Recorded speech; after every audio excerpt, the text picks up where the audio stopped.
and welcome back to this week's session of Crow Lane. I am Jess, I am your campaign game master, and you can find me on the internet, I always do that, at Seriously, stumbling over my words and up to no good.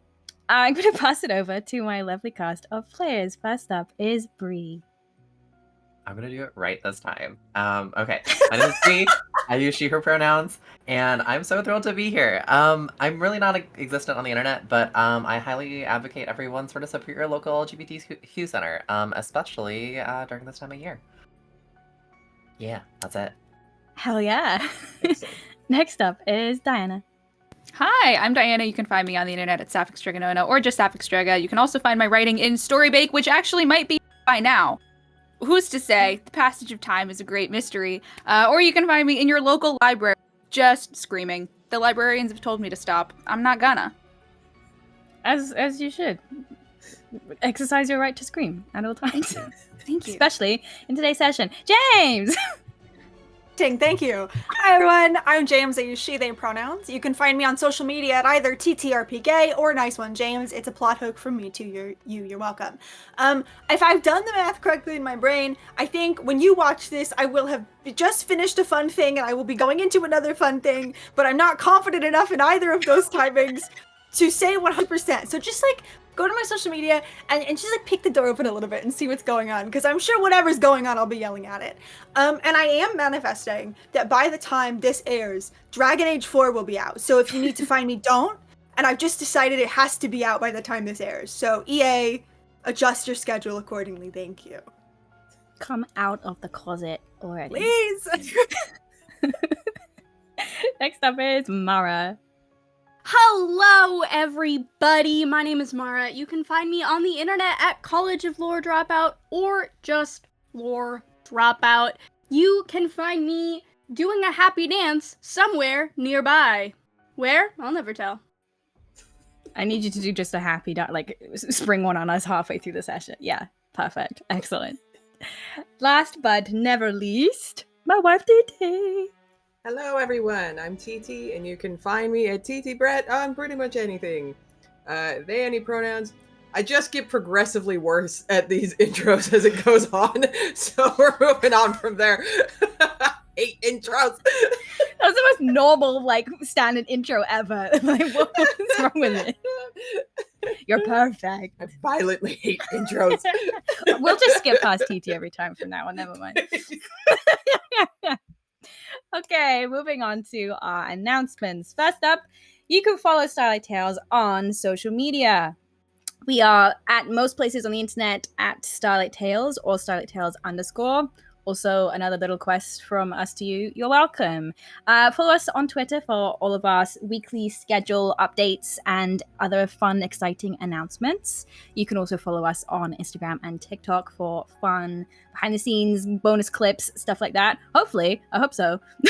We should have some clips up and running by October, God willing. You can also follow us on YouTube and watch our whole plethora of previous content and campaigns and episodes. Catch up on all of our work over there.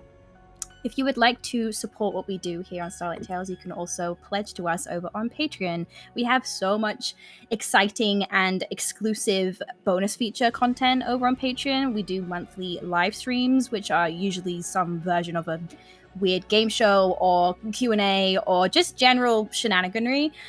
We publish a lot of our lore, a lot of writing, a lot of early announcements for upcoming content over there. It's a really good time. We deeply appreciate anyone who's over there supporting us. And yeah, we enjoy that community a lot. Another community of ours you can head on over and join for free is our fan Discord. That's where a lot of our guys sit and chat and deconstruct all of our episodes and all of the crimes that we here commit, particularly the GMs over here. So yeah, if you are upset about anything in today's campaign, don't tell me unless it's with love. And if you are after dice in the near future or now, because when wouldn't you be, you can head over to Die Hard Dice and use our code Starlight10 for 10% off your order. It's a little treat. And I think that's it. Thank you. Well I done. think I hate intros and announcements almost as much as you do. Shaking your head. Thank you. With that, I'm going to pass it over to the intro screen. Blah, transition.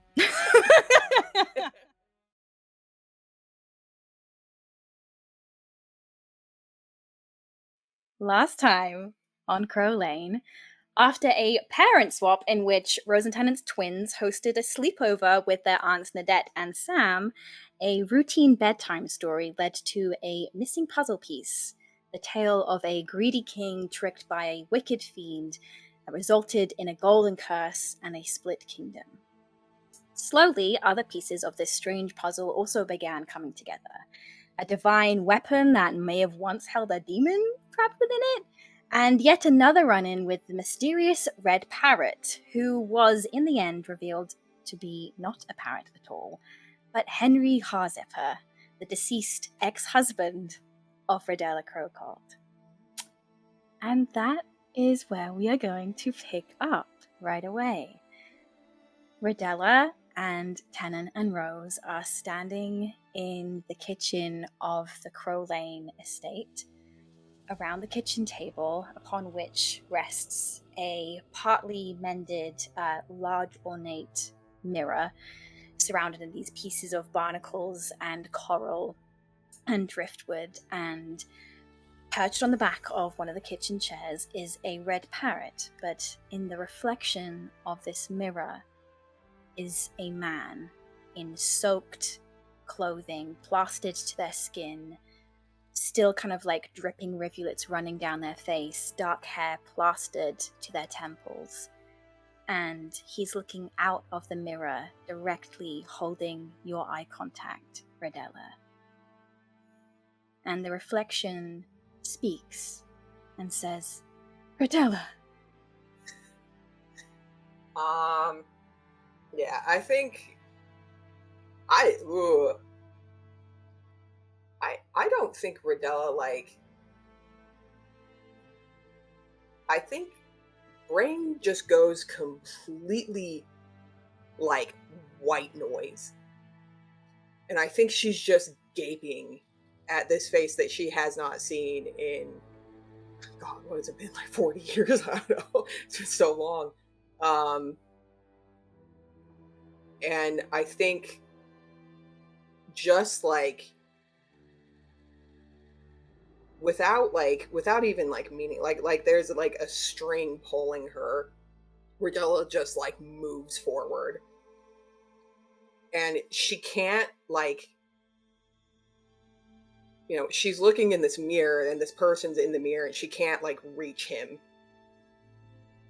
but she just like grips the edges of the mirror and her knuckles are white. Henry. The parrot kind of hops off the back of the kitchen chair, and you hear like its little claws like along the kitchen table as it kind of like walks up to you and like rubs the top of its head on your arm, and in the reflection of the mirror you see Henry reach out, and the reflection of their hand doesn't quite rest on your arm because it can't. It kind of passes through you, but it's almost as if he rests a palm on your shoulder. Rose and Tennant don't recognize this man at all, and I think in this moment Tennant kind of like automatically like looks over to you, Rose. What are you thinking in this moment? I think in a very similar vein, I think Rose like looks, reads that this is significant, and then turns to Tennant because Rose like has very little knowledge of the extended family, and so like turns to Tennant with like a look that says, "What's happening here?" And then reads that Tennant has a similar expression, and just like, I don't think Rose says anything because it's clear that like this moment is significant to Redella, but I think we'll just like reach out and take Tennant's hand, and then we'll just look back at Redella and try to like gauge what the fuck is happening here. Yeah.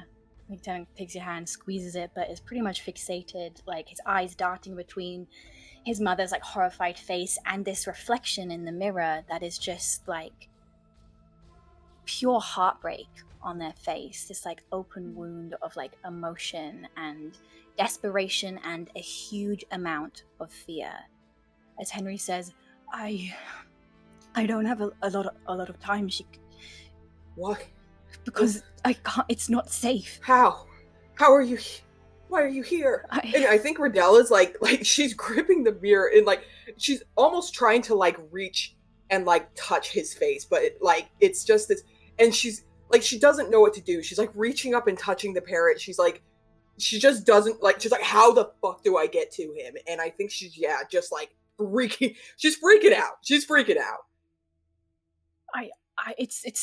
It's a lot to explain. I'm sorry. But why are you here? Well, I had to make oh gosh. I died.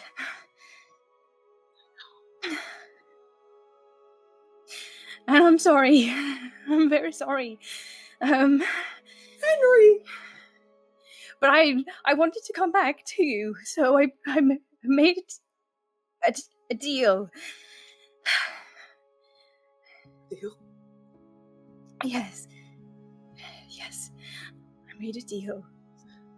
And when? How? Henry, you've been dead for so long. I made a deal. I would be in this form. I would be of servitude, and then I would. To who? To who? Henry opens his mouth, and as he starts to form words, he this kind of coughing noise rattles in his chest. It's wet and hollow, and seawater bubbles out of his mouth, and he wipes it. Listen,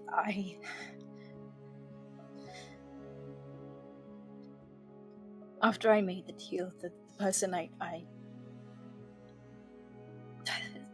the plate, she gave me that plate and said that you were dead, you were gone, and the deal was off. And I thought for a long time that you had perished in that fire. So, it is very good to see you again. And I'm sorry it's taken this long to find a way to contact you, and I'm sorry about the newsletter. That was not my brightest moment. I think Ridella is just something I think the panic and the just disbelief just kind of suddenly just drips away, and she suddenly becomes very, very calm as she's staring at him. How do I help? You have to be so careful. There are things going on that you're not aware of, and I can't tell you. I wanted you to go to the printing press so you would find what you found. I've been trying to help. I'm sorry about what I said to your little ones, but I was just trying to help. I was trying to warn you. How do I help? How do I get to you? How do I get you out of that? Oh, you can't. Yes, I can. It's not about that. This is about you and your life and your new family, and you must save them because she's coming for you. You were my life.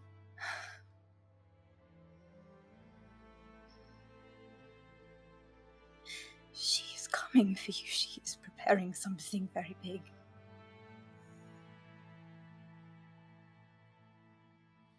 And you need to stop her before it's too late.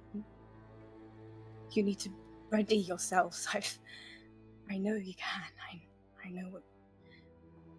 Can you tell me anything? Can you tell me what to do? Can you tell me where to go? Can you tell me? What can you tell me?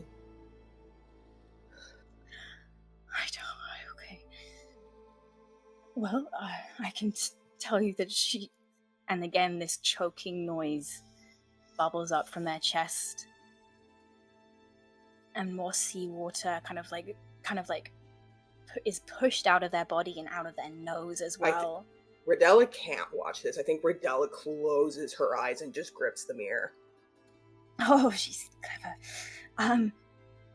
She uses our eyes. She uses us to watch you. So this is why it is. I must leave, and I can't talk to you again. But that she watches you.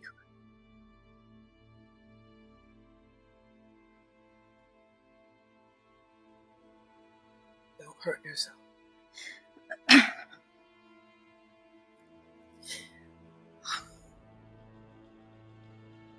I'll find you.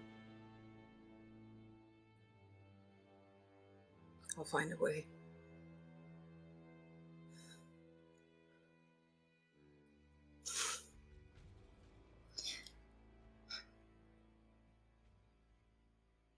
And we'll be ready.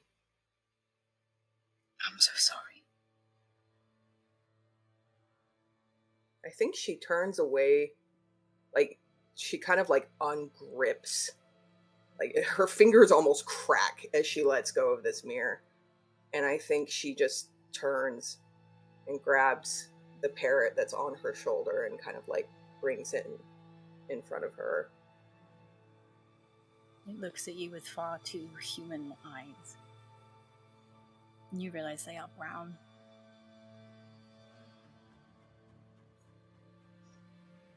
I think she just, as gently as she can, just strokes his little head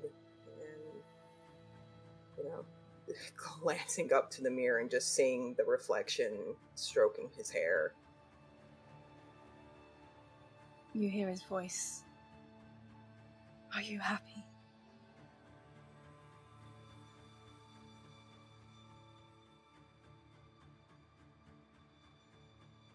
Most days.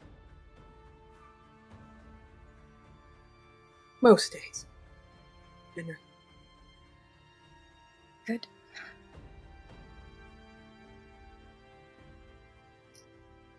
He glances then, I think, at your child to your left and his wife, and then glances back at you. There is another trying to help.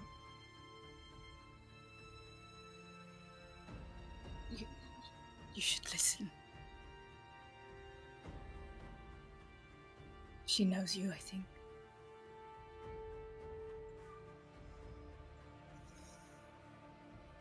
Okay.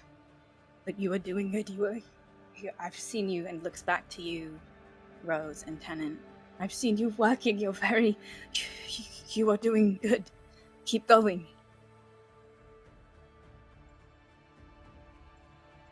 I'm sorry it had to be this way.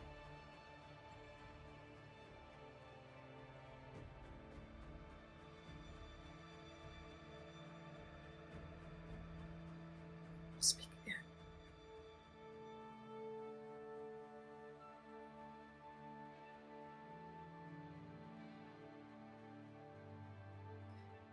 How, I think Rodella almost, like, chokes on the words herself, but just, and I think she kind of glances back at Tennant and Rose,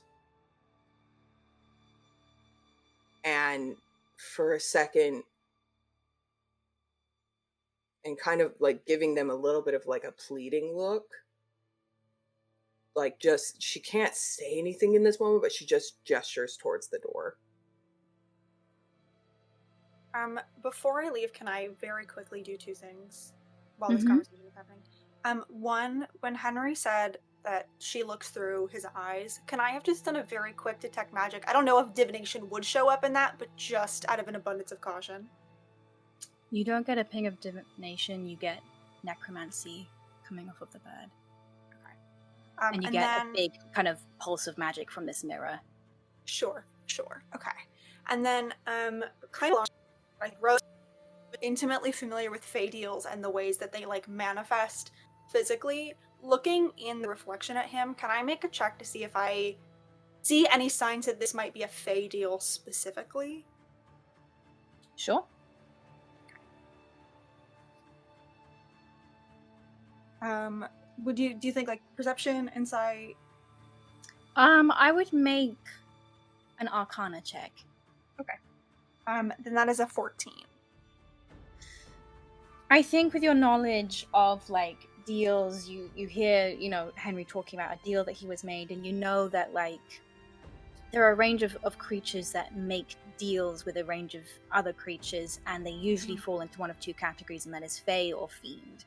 Sure. And you aren't able to tell really from his words which one this is. You know that there has been fae presence sensed around the house. You also know that you've been dealing with fiends in the clues that you have been finding, but I think it is very difficult to tell. You can tell that when Henry tries to mention the name of this person he is referring to and how he is involuntarily cut off, that is very likely not necessarily part of the deal that he has made, but a security measure that this person has put in place. Okay. Then yeah, I think that Rose will kind of like read this on Rodella's face and just like give them an understanding nod. And I think I'll just sort of turn to Tennant and squeeze his hand a little bit and go, should the kids get dropped off? I think Tennant's kind of staring at Rodella like the first time you see your parent cry, and it's so disconcerting. But Tennant has seen you cry before, but seeing this exposition of your past, which they are very, very rarely privy to, is so disorientating and feels like something they should not be bearing witness to, and yet they cannot look away. And I think, Rose, it probably takes you tugging on their arm a little bit to kind of shake them out of this like stunned look. And he kind of blinks and shakes himself. Yeah, sorry. We'll be outside if you need us. Yeah.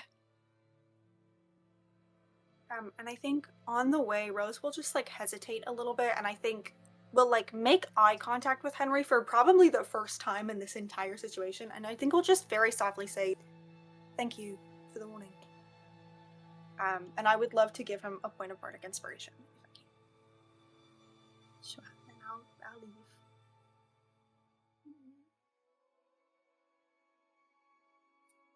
Once they leave the room, Rodella turns back to Henry.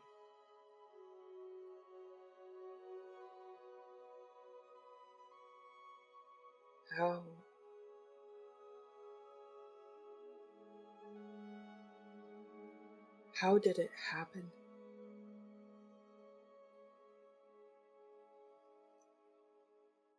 How did you die?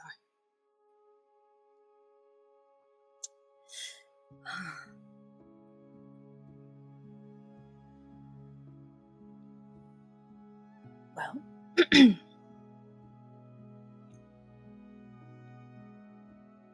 they say a good captain goes down with his ship. Right. I didn't really have a choice, but that is what I did.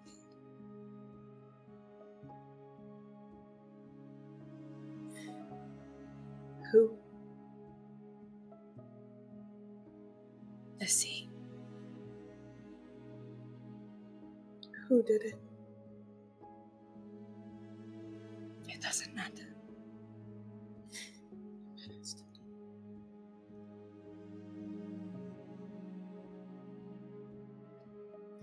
Not anyone you hold with love in your heart.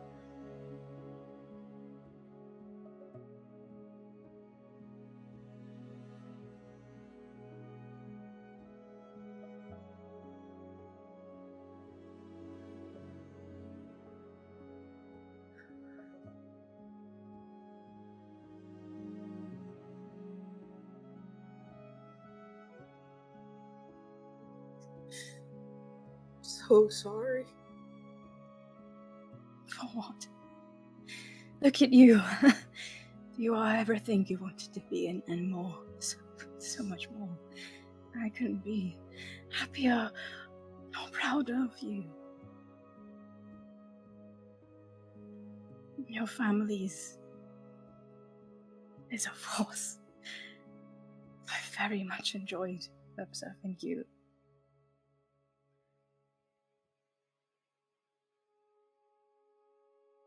I'm sorry for the trouble you've endured. I will do everything I can. Don't hurt yourself. What can she do? I'm already dead.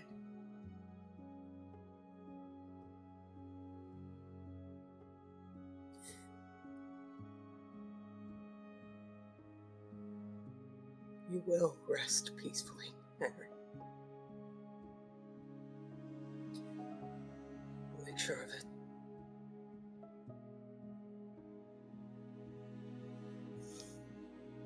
Knowing you are alive and you are loved in the ways that I once loved you and more, I do feel at peace. And once we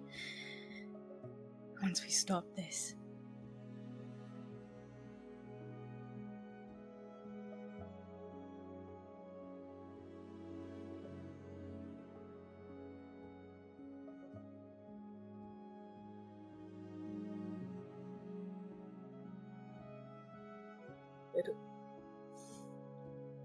it will be nice to have the chance to say goodbye.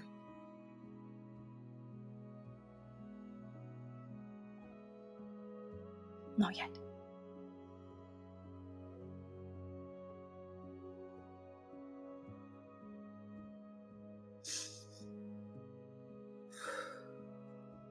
Can't believe you burnt my house. I was unstable.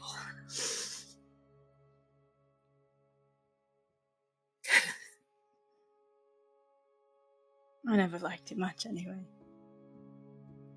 I loved it. I loved you. And I missed you.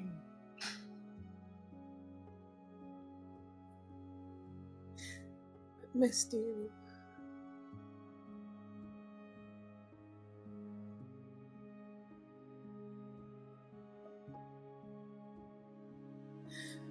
Please stay safe. I will.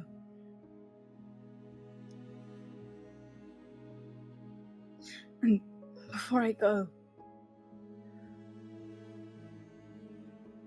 I just wanted to say. And its head whips to the side and goes, no, and disappears into smoke.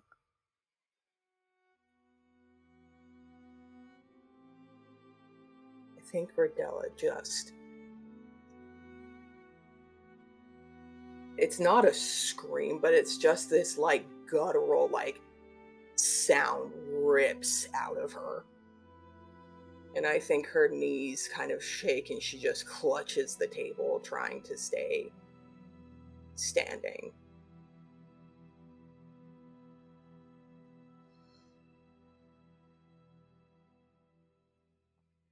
That's it. Rose, Tenant, what do you do? Where do you go? Do you kind of linger outside the door? I think probably unless it feels like Tenant wants more space than that. I think he probably wants to stay probably in the hallway. I think he kind of leans against the opposite wall of the hallway, kind of like head down. You can tell like from the narrowed focus of his eyes that he is listening for any like sounds of distress. Sure. I think that Rose in this, for like a brief second, I think like let's have of like processing and of just like making sure that nothing crazy is happening. And I think that Rose hesitates and then pulls out her holotransmitter and just sends a message to Reva, because Rose knows if she was in at all the same place, the only thing they would want, regardless of anything, is Tennant. And I think that Rose just sends a text to Reva that says, Rodella needs you. It's not my news to share, but only you, as soon as you can. We're safe, but something has happened. And we'll just send that off and tuck the holo transmitter back in her pocket. And I think after a second, we'll then kind of like move to lean on the wall next to Tennant and just, so, we don't know who that is?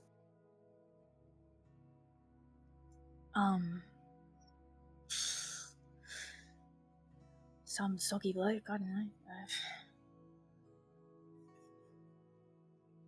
Right. I just giving normally context someone clues. comes up and I don't know who they are, but it's just because I'm not a Crowcolt. Well, you know what I mean.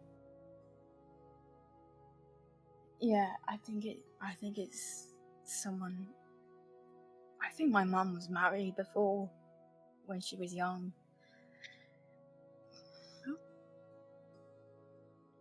Right. I didn't really know. She was a noble, which I know you disagree with, but I stand by. Yeah, well, I don't know. He did sound quite posh, innit? So maybe. Yeah, I think there's like a gravestone for him in our cemetery, but I don't really know the story. Whether he's buried here, I don't know. She won't talk about it. Right? Yeah. Well, I mean, if I lost someone I loved, I wouldn't want to talk about it. I don't think. Yeah, fair enough. But she doesn't talk about anything, Rose. Like, none of that before. I mean, I don't know what came before for them, not really, but I get it.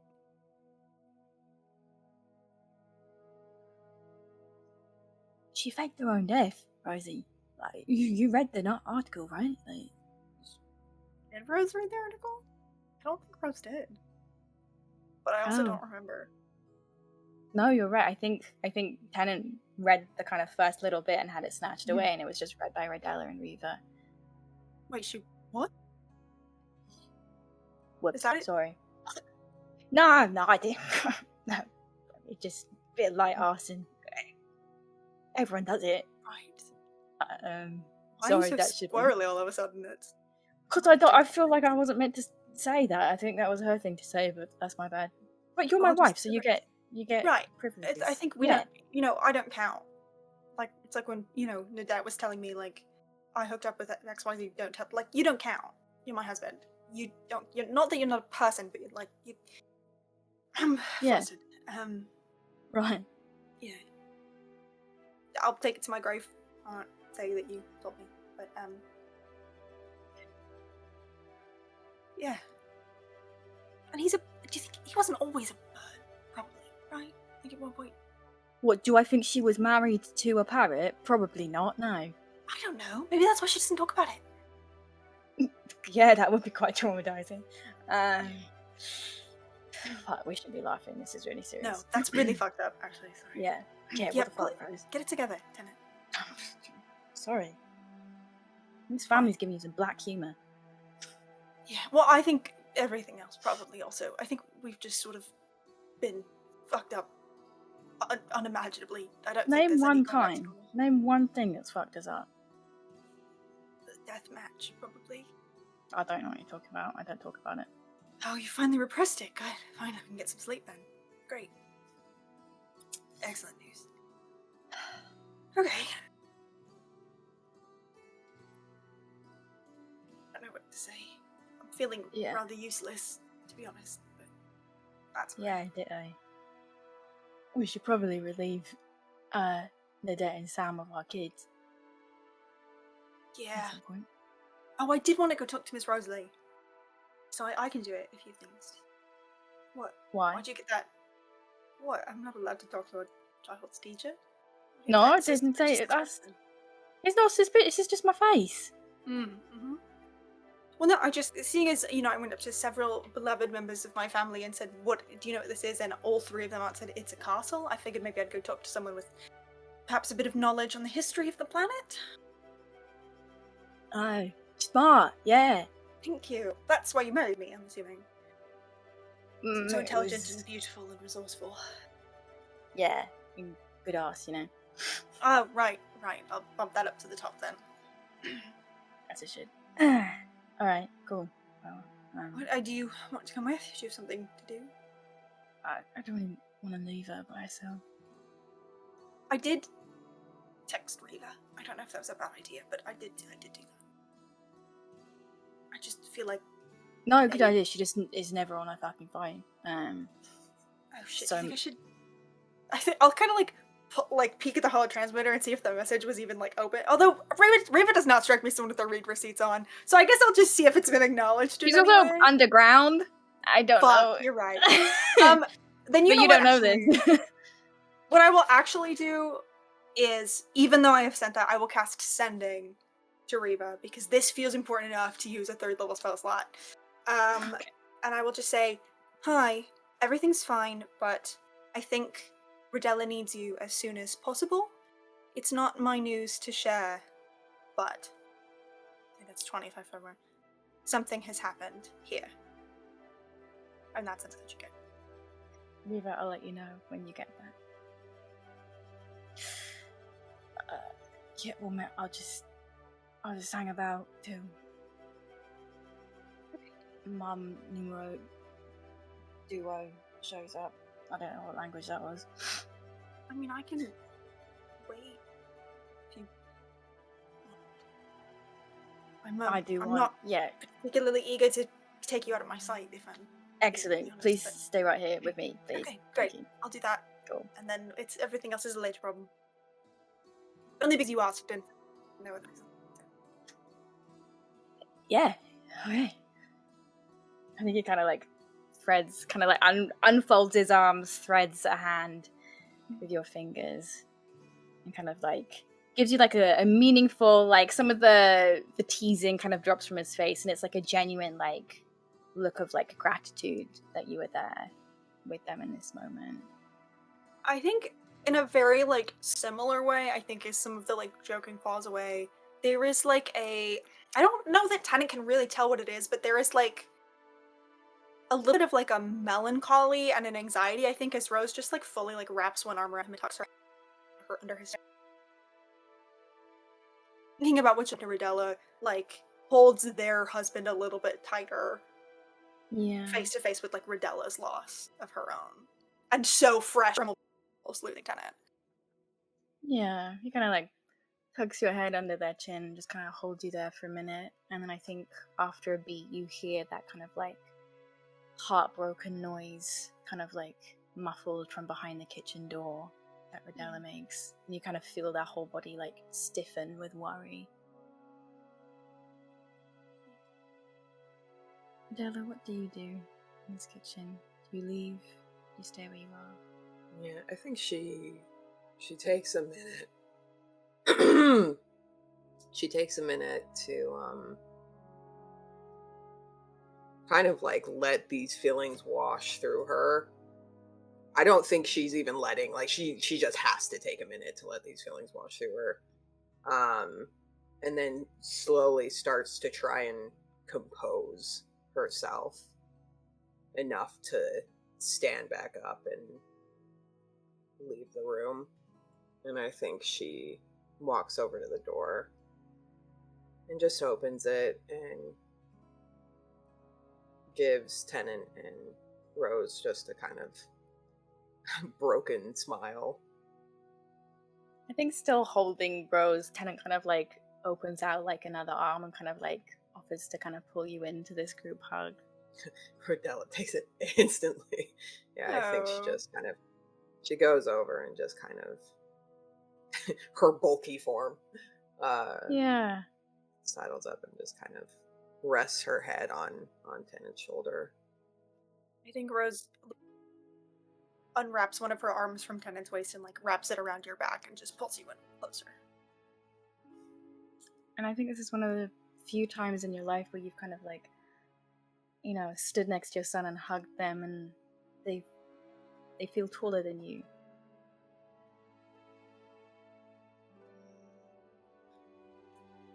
If we have nothing else to cover there, I'm going to transition us over to below the ground in the strange crypts discovered a year ago, where Riva, Ruby, and Nadette have recently just experienced a shaken kind of experience where Ruby caught a glimpse of her reflection in this golden mirrored surface of this egg statue and was compelled to confess all of her deepest secrets and fears. And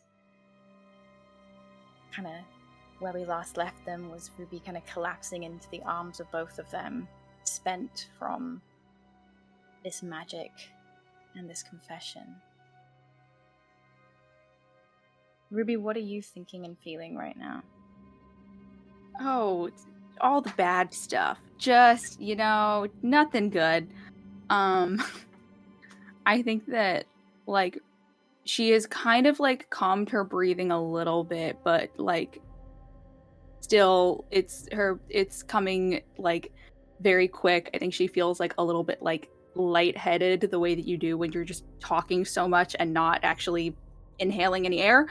So she's still, honestly, I think feels like a little bit like woozy, which is weird. And I think it's kind of just sitting and has chosen a point on the wall to stare at very intently, and is kind of just like, maybe if I stay still and quiet long enough, everyone will forget that I'm here.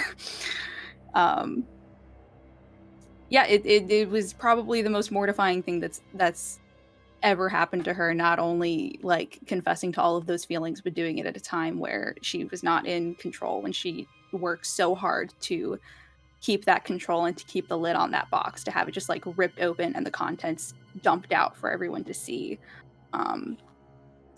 is mortifying. Yeah. Riva and Nadette, what are you doing in this moment?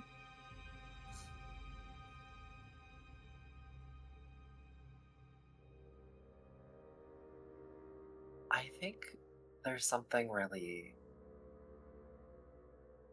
heartbreaking and beautiful about, like, Ruby sharing a vulnerability. And in this moment, I think, as Riva's sort of like trying to figure out what to say, I think to the room, but like no one in particular, but to the both of you, I start opening up. And I'm not making eye contact with Ruby, and I'm not making eye contact with Nadette, but just sort of like staring at like the sort of like gold around this space. I start just going,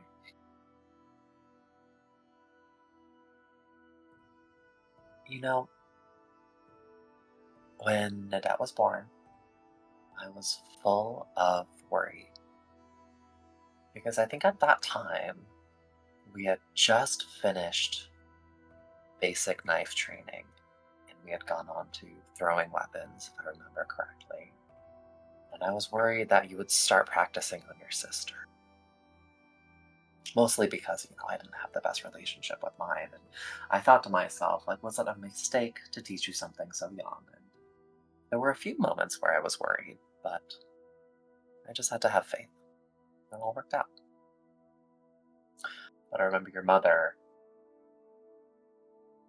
looking at me with that "I told you so" look. And there were countless evenings where she would just tut tut, and I remember thinking to myself, have I made a mistake? Did we somehow mess up in parenting the two of you? Well, we were full of worries.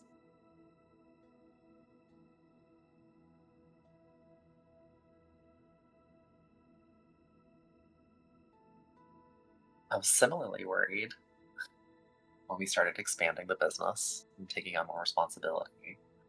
When we started formalizing the new business division and we started expanding, I think that you were maybe 2 or 3.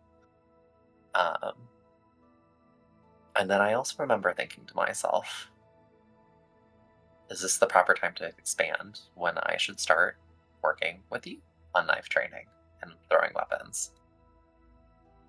Am I sacrificing your education to focus on the business? And I don't know, I still think about that.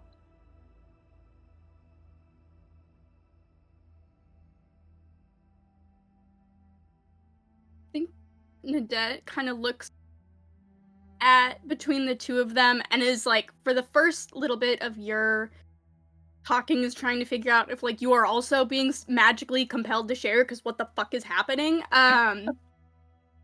But I think seeing that it's like not the same, you're not, you know, like vomiting the words, you're kind of timidly sharing. I think Nadette is just gonna go,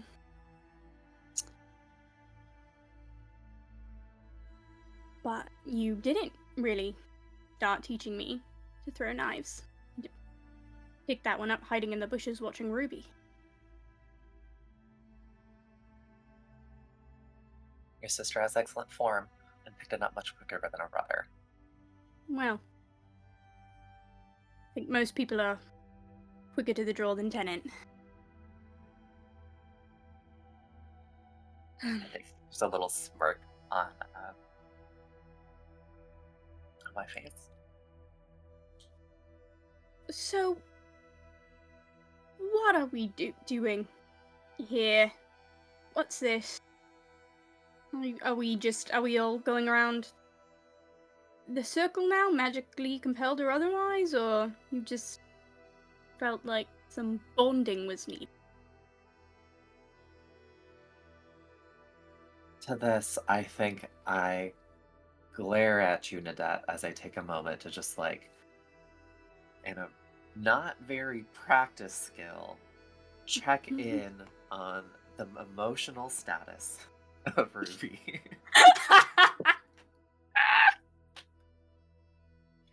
Disadvantage. No, I'll roll. you don't have to. I don't think that Ruby could pull that wall back up right now, even if she tried. I think that, you know, she didn't have too much of a reaction to what Reva was saying. I think just like hearing somebody else talk for a couple of seconds, like, calmed her a bit. Just like, okay, the focus is not on me. I might be sitting in the middle of everyone and they might all be looking at me, but the focus is not on me.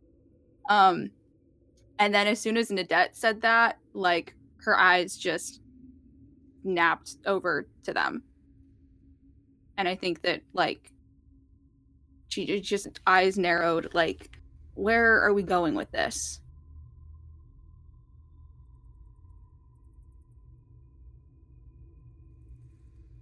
Looks at you and then looks over at Reva, like waiting for an answer to the question. I'm watching a tennis match right now. I pause for a moment.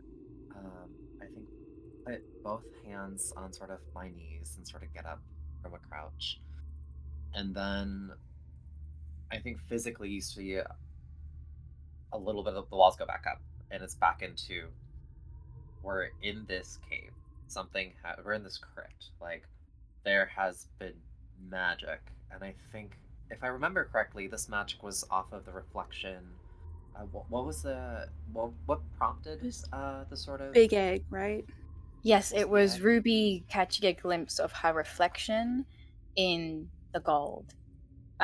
Both Riva and Nadette, you yourself down in the tunnels also had experiences with catching your reflection in this gold, and some sort of horror or psychological effect took hold of you. Okay. And then I think I take a moment to confirm, then to say, like, all right. So what prompted this, if I understand correctly, is viewing your reflection here. What's causing this magic? Is it the material? It can't be the location. We've both experienced this before. Was this brought from that location? Does this have the same origin? It will be as difficult to get a sample. What is causing this? And I think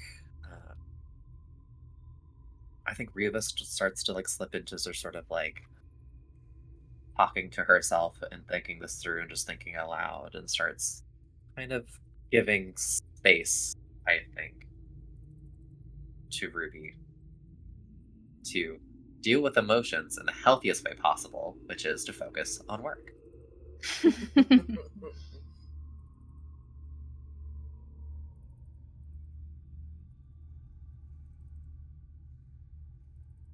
think Nadette's gonna kind of look between the two of them and be like, if anyone's looking, you see there's like a decision being weighed, but I think is just gonna like kind of take a step back. Be like, right, alright, what's next?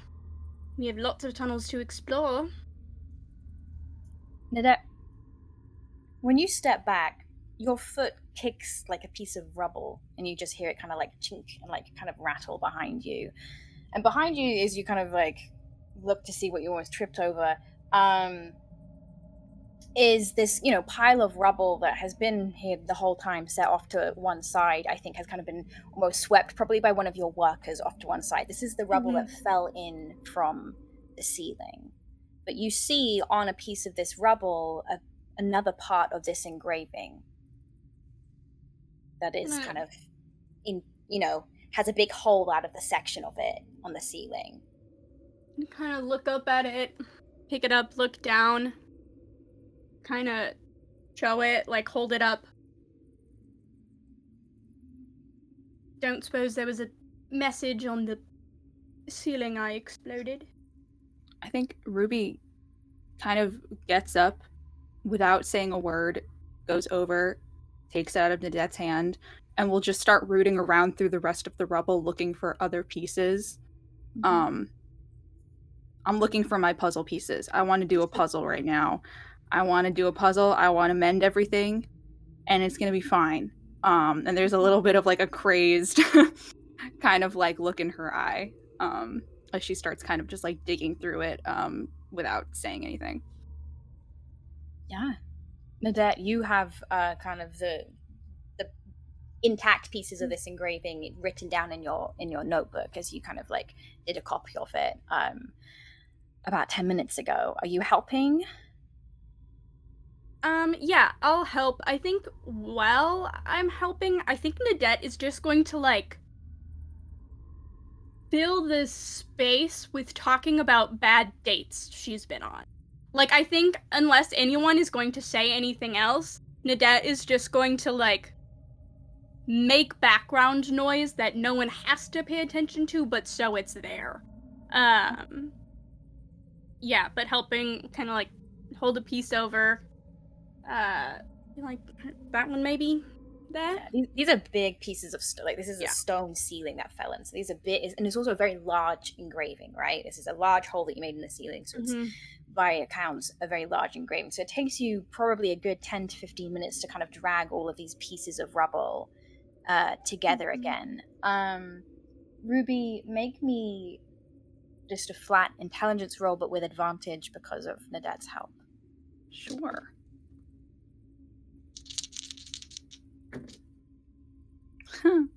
That's bad. That's a 10. I'm gonna use DM inspiration. I'm gonna use some of my DM inspiration that I've sat on for a million billion years, and we're gonna try to do a little bit better. I'm like pulling up my character sheet for the first time in a while. I'm like, wait, I think I have something I can help with this. It is still, in fact, a 10. Okay. I rolled worse. Yeah, a lot of this, the puzzle pieces are not kind of like the regular. They're it's not a lot of sticking stone. together. A lot of it's crumbled away. Yeah, and it's so there's all this dust and dirt in her eyes, Mhm. and just her eyes keep watering for no reason, Yeah. and she just keeps Right. blinking it away, and it's dust and dirt, and yeah, it's so bad down here, guys. I think as we're struggling, I think I also want to like start pitching a little bit. And as Nadette is commenting about like all of the bad dates, I think I want to slip in a bunch of like the subtle and not so subtle classic sort of like mom comments on Yeah. really, really, that's okay. Like a lot of playful judgment, maybe Yeah. playful slash not playful judgment, and then also like sort of like start using some of like a help action or some of the master of tactics things to say like, why don't you try this, but in sort of like again the obnoxious mom kind of way of like you should do it this way. Mhm. So what does that Master of Tactics feature do? Does it give I advantage mean, again? usually it's a help action as a bonus action. Usually Okay. it's for like combat and stuff, but for flavor, I kind of want to Okay. use it as a flavor to help This is action. combat of the mind. We'll give you another roll, Ruby. I'll let you add proficiency to this as you're kind of using Cool. Reba's expertise to kind of, because she's smart, your mom. She's so smart. She's But so really freaking smart. annoying. Oh my god. I Nice. did good this time. Okay. Yay. Proficiency. That's a 22. Hell yeah. It's better. So with the told kind you of with the little like comments from your mom, suddenly it's like you drag one big chunk out of the way and you realize you actually have to rotate it, and suddenly this thing starts making sense and you can pretty easily start figuring out where the other pieces need to be dragged in. And after another like 5 to 10 minutes or so of like pulling this around, you step back and you look at it and you look between the ceiling and the floor. And on the ceiling, just as a reminder, all you could really see was like the tip of like an outstretched wing, the tip of like an open beak, and these kind of like droplets coming from the beak. What pieces together on the floor is a very large bird with one wing outstretched, its mouth open, but the other wing is kind of cradled to its chest, and it is cradling a smaller bird. And these droplets coming from its beak are not droplets at all, but are tears, as this much larger bird holds a smaller bird, one arm outstretched, and cries. Interesting.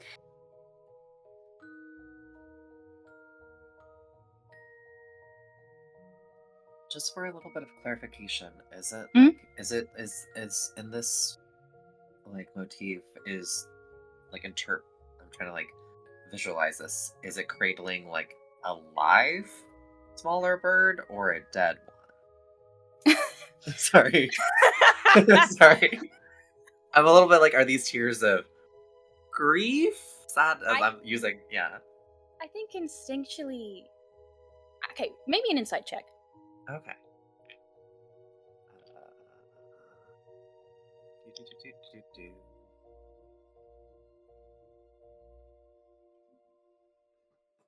Insight. Okay. It's gonna be a 29. Yeah.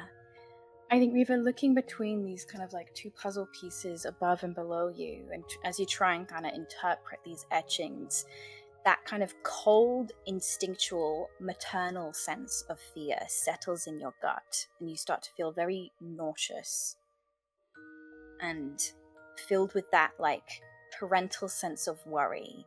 This does not look like a happy image at all. This looks like, a very mournful one.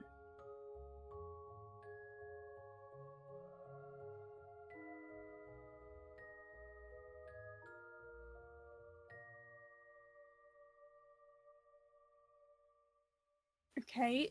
What does this tell us about the rest of the room? Right? I mean, we've got the birds on the wall. Do you put water on their beaks? They're closed. Is there something we need to do to this? Perhaps open another chamber?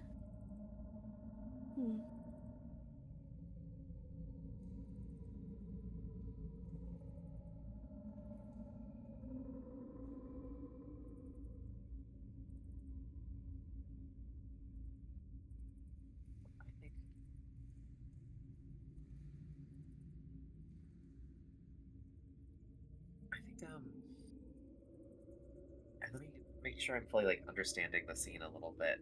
So the section that has been that's fallen in the rubble, the one that we've like repuzzleified, is the sort of like what the bird up top was holding. It's the actual like Yes. dead question mark bird. That's we've reassembled.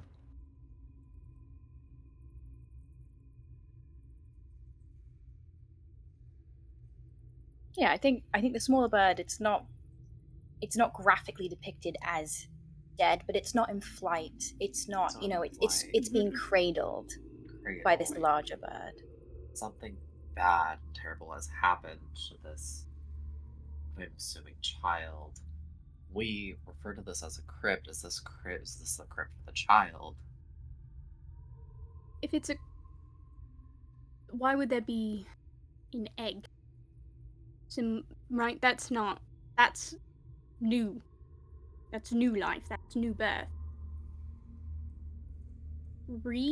Like a... What's the bird that comes back? Phoenix?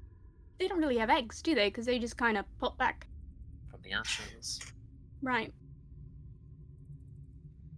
Not all of them hatch. They don't all hatch right.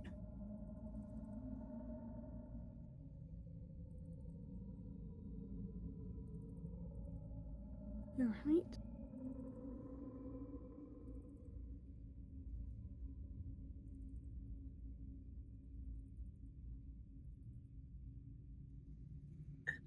These are...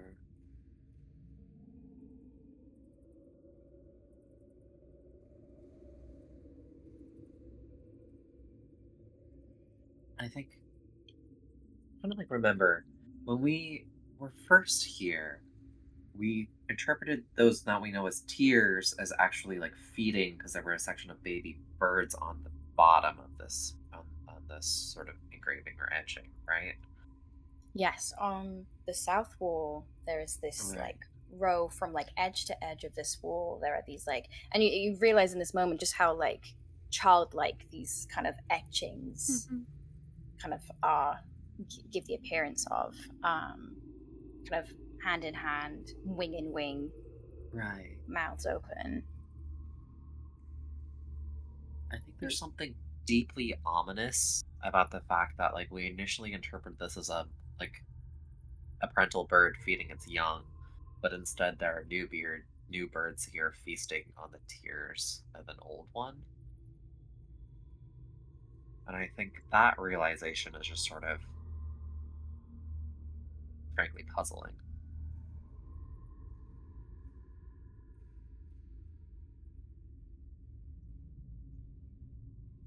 We gave the a year ago now. Was it water that we put in the bird's beak to activate them, or we did something and they closed their beak? What was it that we gave them? Was blood? I don't remember. That sounds about right. I think that Ruby walks over to these carvings that are on the side of the wall, kind of running a hand over them again. Reaches up, touches just the tears that have been kind of brimming in the corner of her eye, and just kind of with one finger like swipes it across the faces of one of the birds. Would you make a perception check for me? I would love to. I'd love to do that for you. Because I'm good at this. Not if you roll a nat 1. I'm gonna burn all my D inspiration, actually, because fuck that. No! It's too cool for that. Okay, better. That's a 19. Okay. You wipe this kind of like tear damp finger on the etchings. Nothing happens with the etchings. They don't move, the beaks don't close. But I think up close, really looking at these etchings again, something is just a little bit off to you. And I think you kind of like, you take a step back and you look at the wall in full. These etchings are just almost a little bit off-center. And by that I mean on your far right, kind of like where the south wall meets that one. Gotcha. The rightmost bird, its wingtip kind of like outstretches. There's no other bird to kind of like join hands with it. There's like maybe like a couple inches of space between that and like the edge of the wall. On the left side of the wall, the very tip of the leftmost bird's wing almost like disappears where the two walls align. Just an inch of it, but it is enough to just make you kind of go, something slightly off. I'm gonna go up to the wall that the tip of the wing disappears behind. The eastern Just wall, like- this is. Yeah, the eastern wall. Okay, cool. And just like run a hand over it, see if there's some kind of like illusion here. I'm sticking my hand on it. I'm slapping it a little bit.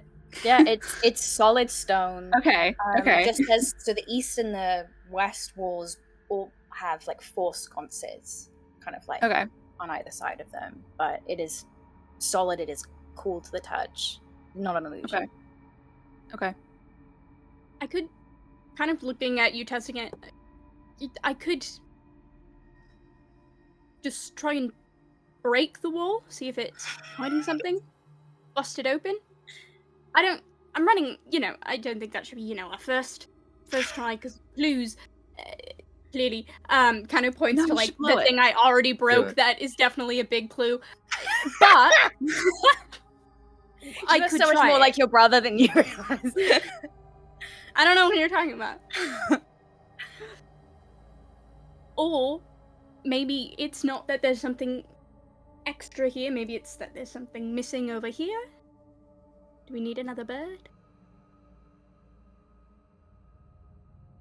I look over to Ruby. I'm just like, and then I look back to Nadette.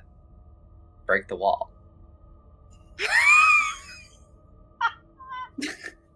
Jess, if this is gonna fuck you up, I'm not sorry. And I'm gonna cast.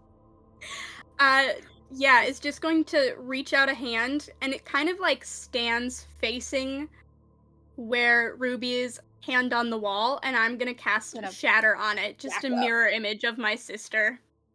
For a second, Right. see if anything happens. Give me this spell. Can you? What? Yeah. Wait, is it So the wall with the boom. birds that you're exploding? no, it's the wall that cuts off the bird's wing by like an inch. Oh. Yeah. See if it's like a fake wall. Could be. If there's just more rock back there, this is gonna be so funny. Honestly, yeah. So let's see. Shatter. A sudden loud ringing noise, painfully intense, erupts from a point of your choice within range. My hand. Each creature, which will be me, in a 10-foot radius. And centered on me! the sphere. Yeah. Yeah. You must make a Constitution saving throw. A creature takes Cool. 3d8 thunder damage on a failed save, or half as much damage on a successful. A creature made of inorganic materials such as stone, crystal, or metal has disadvantage on the saving throw. A non-magical object that isn't being water carried also takes damage if it's spell. So yeah, I basically create like a eruption that just kind of breaks the stone around me. Okay. Let me just Google. Jess is checking some... if that wall was load bearing. Yeah. It's one thing caving in a ceiling. It's another caving in a underground tunnel wall. It's fine. Okay. Every wall can't be load bearing. I like the odds. There's Right. 4 walls. Do we have a stud finder? Can we check? Like, At underground rock formations. Yeah. You don't need them. Yeah, it's not like we've already had someone, almost buried alive down here. It's fine. well, that was his fault. What's so- one more? So, Nadette, Ruby, and the wall make a con save, correct? Sure. Yeah, sure. What's the Let's DC do on it. that? Oh, that's a great question. The DC is a 18. But Ruby, as I'm doing it, I'm gonna give you a wink and give you a bardic. Okay, A how much D6. is your D6? Okay, cool. Thank Yeah. you. I'm gonna probably use it. Oh, okay. I pass, and I get to keep the bardic. It's 20. Slay. I got a 17, so I do not pass. Fucking Cool. I rolled But a it's only 19, so the 3d8. wall passes. So Fuck. the only person damaged from this is in fact Nadette, as this ungodly, fair. like thunderous boom kind of like echoes in this chain, bounces off of the stone, the egg, this kind of like metallic ringing, like a bell starts kind of like reverberating through the space. It's kind of like these kind of spiderweb cracks start to like appear across the wall. Nadette, you are like thrown backwards, and I think probably thrown back against the egg. You kind of clang, your head hits it. I rolled shit on my dice, so I only take 5 damage. So Ruby, you only take 2 because you take half. Since you cool. kind of get up off the egg. Yeah, I got nothing.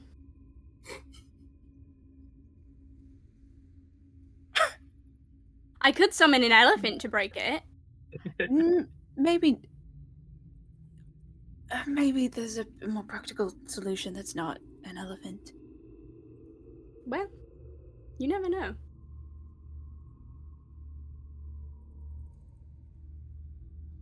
I think upon seeing the fact that both of you were relatively unharmed by this shatter, I'm kind of like not gonna fuss over the two of you. I'm down to 120 hit points, so I think I'm Fantastic. okay. Man. Yeah, Nadette hits her head Previously like injured. 3 times a day. It's really Okay. I'm Fucking good. concrete. So Yeah. then what we're seeing then is basically the seam of this etching where the wingtip is going into the eastern wall. It is Mhm. going into a wall that is basically it doesn't have any etchings to it. This wall seems to be of the same material, Mhm. and it didn't shatter. But there is an etching that is going into the seam, and that's weird. So weird. This is gonna bother me until Yeah, the south wall is the only wall with etchings on it. The north wall is blank, and then your side walls, east and west, have these kind of like very old looking sconces. on a Did Did thought. we yank on the sconces to I feel see like if we we could did do that Scooby Doo? already. Can I do that again real fast? Just speed run the fucking sconces. Yeah, Just in case. Sure. And no, it doesn't. Okay. Damn.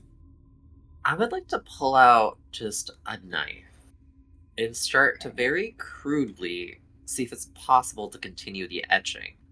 Assuming this is an etching like into the stone. Can I pull out it feels terrible to waste a sharp knife. I've got to have a blunt one using the chisel. But I want to see if it's possible to sort of continue it and chisel something into it to see if this would do anything. So you want to continue the etching onto the eastern wall? Yeah, just to finish this wingtip to see if that does anything. Yeah, you spend a couple of minutes, you fill in the rest of the wingtip, nothing happens. What about on the other side of the wall, where there's a gap? Make it go as if it's going to continue. How much of a gap is there? Again? Is it like a couple? That much. I feel like it's like a pocket door that someone just installed wrong. Like it doesn't go you know? I would immediately fire that contractor. This is driving me insane. Yeah. Right? I definitely It's don't have one of those off-center. in my apartment. Sure. Yeah.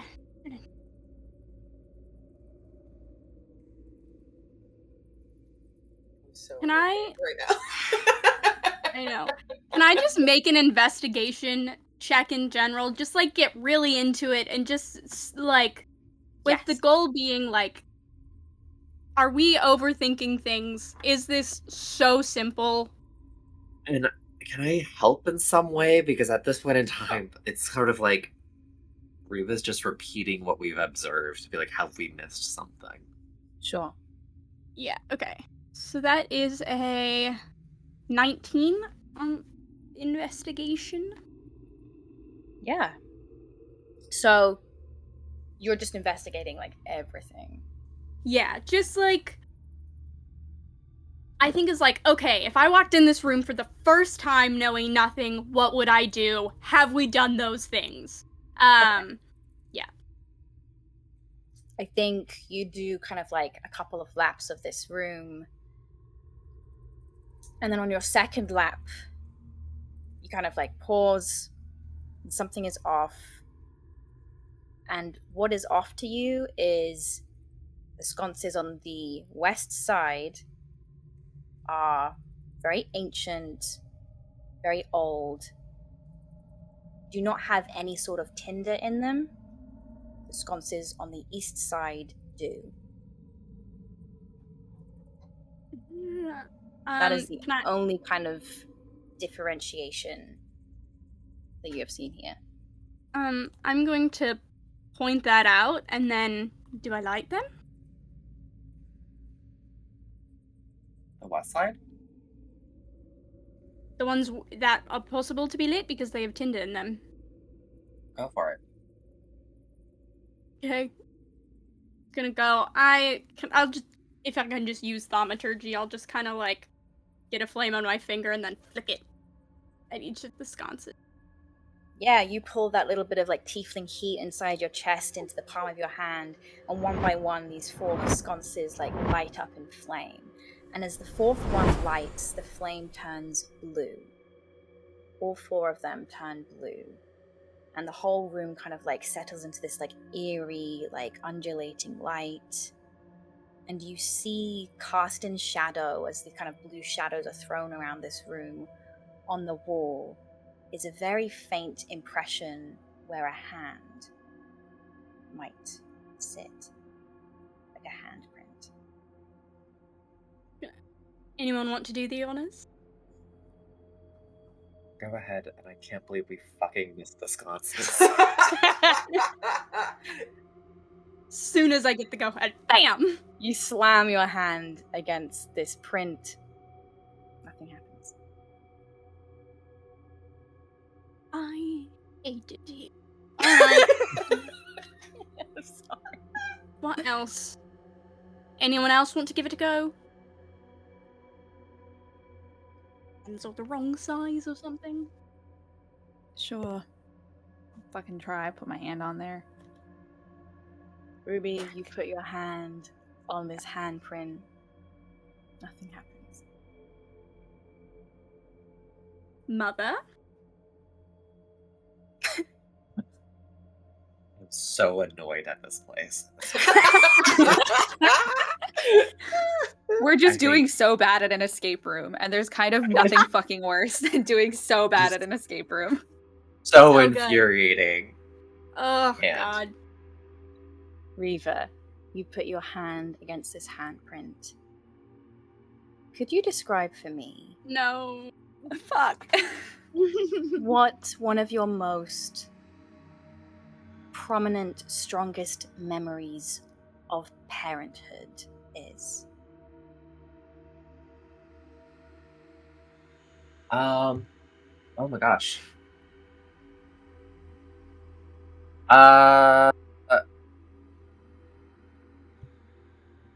The first thing that came to mind, and this is like a triplicate of memories, is I think the first time each of them laughed as babies.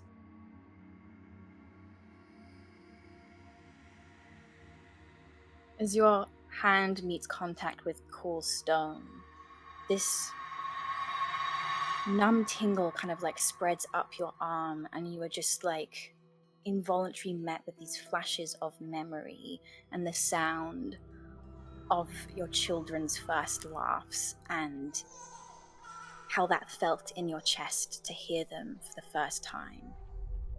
And the wall begins to tremble and rotate. And as this eastern wall rotates, what you see on the other side is an archway. In this archway is the statue of a woman with her hands covering her face and a veil over her, stone statue. And above the archway, inscripted in common, are the following words. Here lies the richest treasure this earth shall ever bear.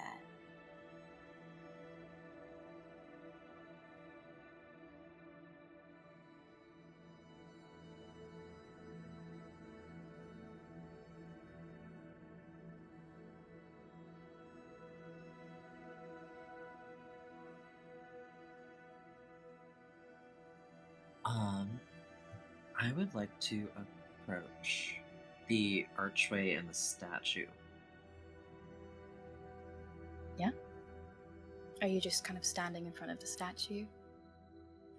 I would love to see if they're, like, not just inspecting the statue, but also seeing if there's any type of, like, pedestal or any sign of, like, the origin or what this is. Sure, make a investigation or perception. It's up to you. I would like to investigate. Sure. That is an 11. Stone statue, very similar look and feel to the rest of this stone wall. As you step up to it, you hear a voice that again reverberates through the room as the statue speaks and says, "At first you will deny me, then spark anger at my proof. Next you'd beg to differ and bargain with your youth. But in the end you wither and accept the bitter truth. What am I?" Will you send that? Yeah, please. I can't listen to words. Listen to a That's fucking so riddle. valid. There's riddles. Ah! And there's a, family precedent and or, like, struggle with auditory processing. At this point, Reva, Rose's sending comes through to you.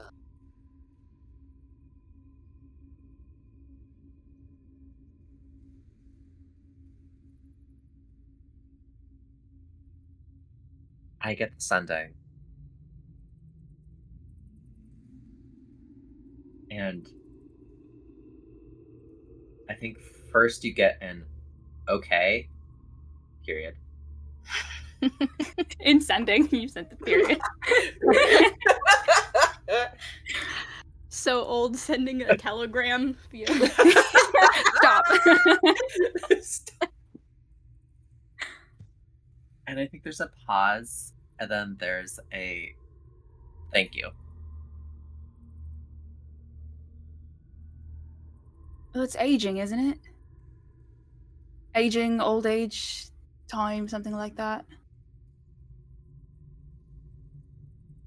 In the end. Could be, yeah.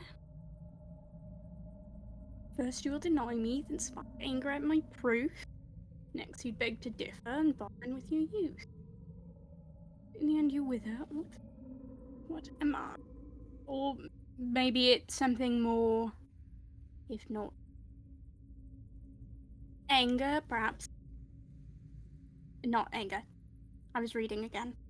Aging. Death?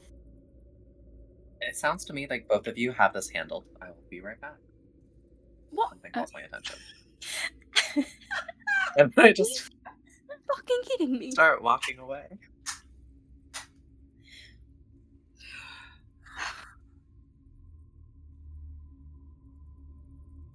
Fucking bye, I guess. Jesus. Do I hear this? Congratulations. Sure. Probably. Yeah. I- I think we're gonna follow Reva as she makes her way back to your house, I assume.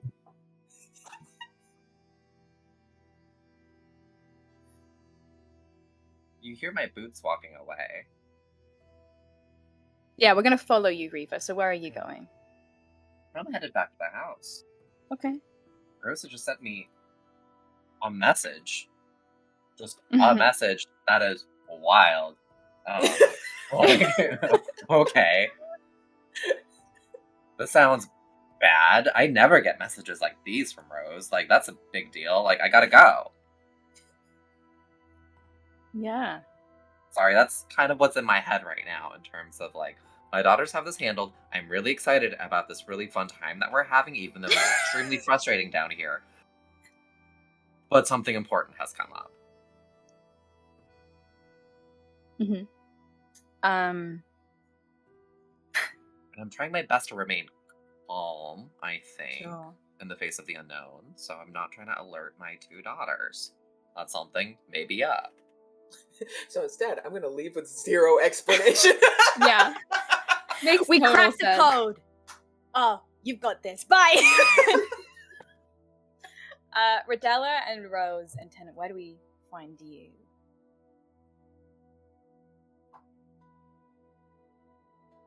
I mean, I think at this point we're still in that hog because Yeah. because you sent it a while ago, Sure. right? Okay.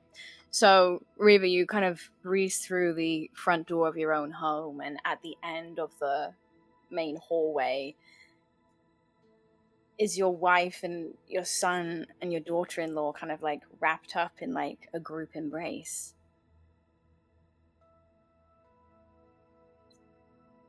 What happened? Riddell's kind of like jerked out of a little bit of a stupor and looks over. And I think, like, for a second, looks a little bit like. But then kind of unwraps herself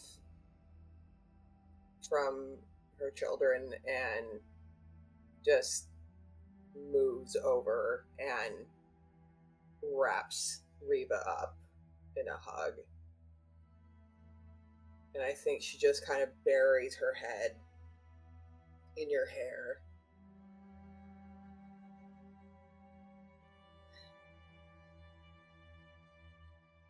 Henry's here.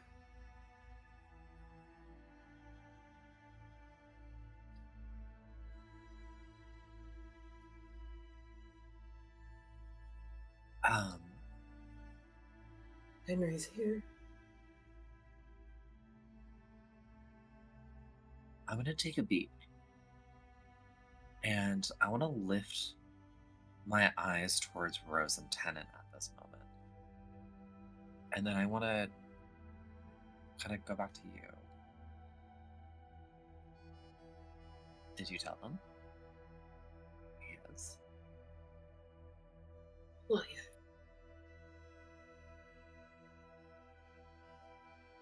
We can step out if you want a moment. Thank you, Rose. Tennant under his breath is like, I don't want to step out. Just kind of very gently elbow him. Where are Ruby and Nida?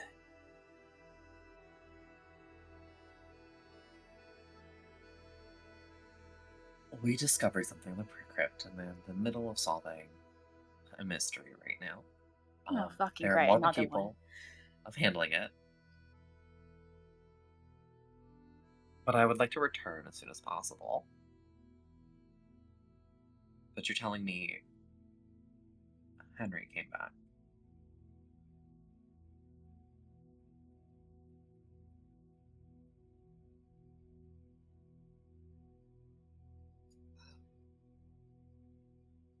I think Rodella just kind of like is trying to pull herself together right now. I think for a second she just kind of melted into you and just you could feel the like tenseness and the trembling in her muscles.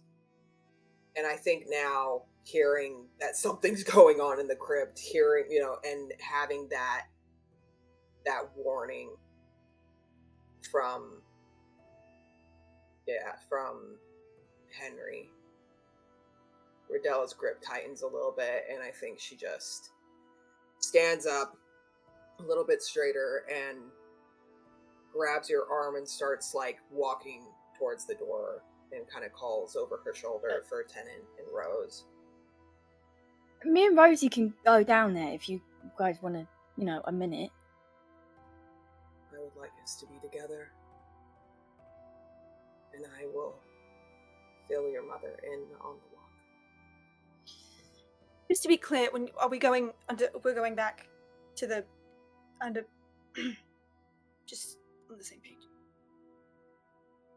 Like the mines, or like the hole in the ground that Nadette made? Or maybe a third fun place that isn't awful. Maybe, for once.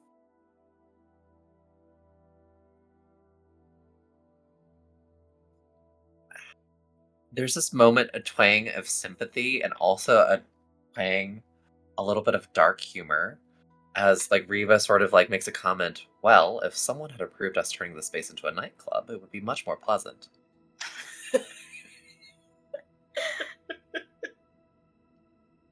I think James is laughing. I think Rose is just, there's panic under the surface.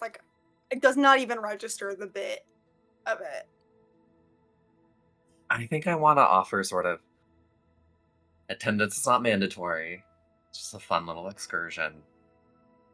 Yeah, fun. Yeah, okay. Okay. Perhaps you should check on the kids.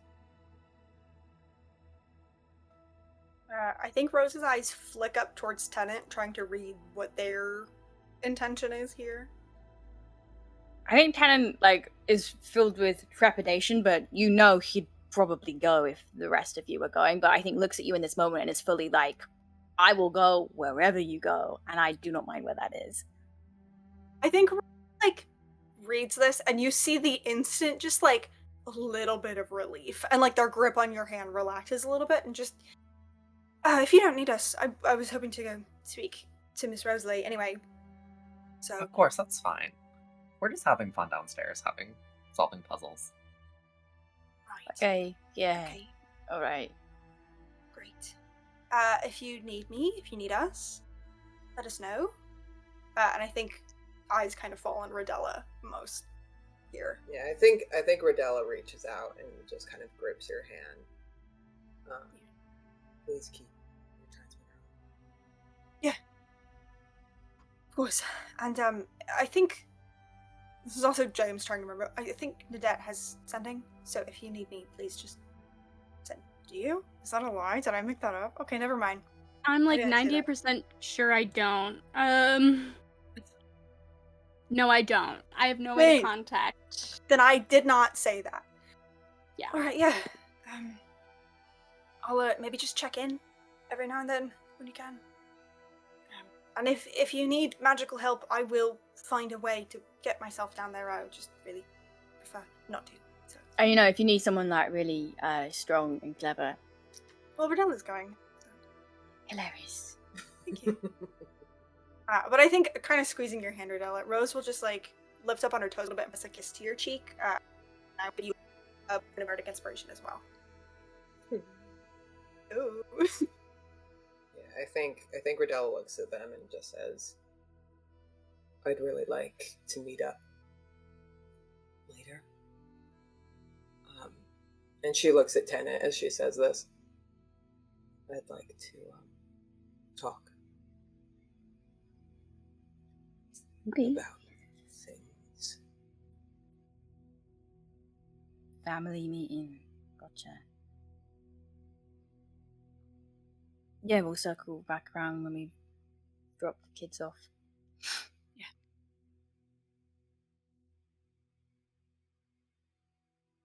Make sure somebody that you trust is with the kids.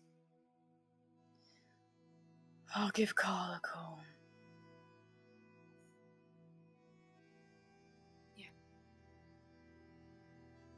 Be safe.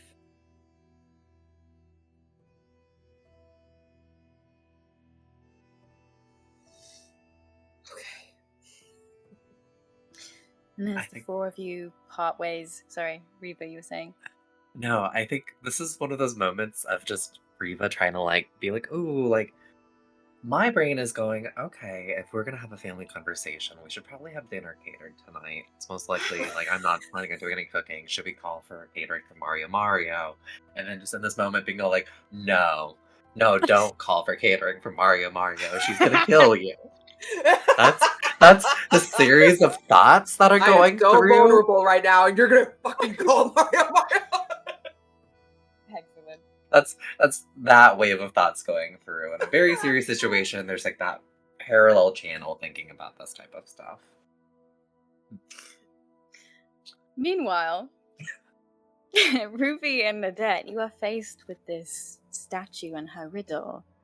What are you talking about?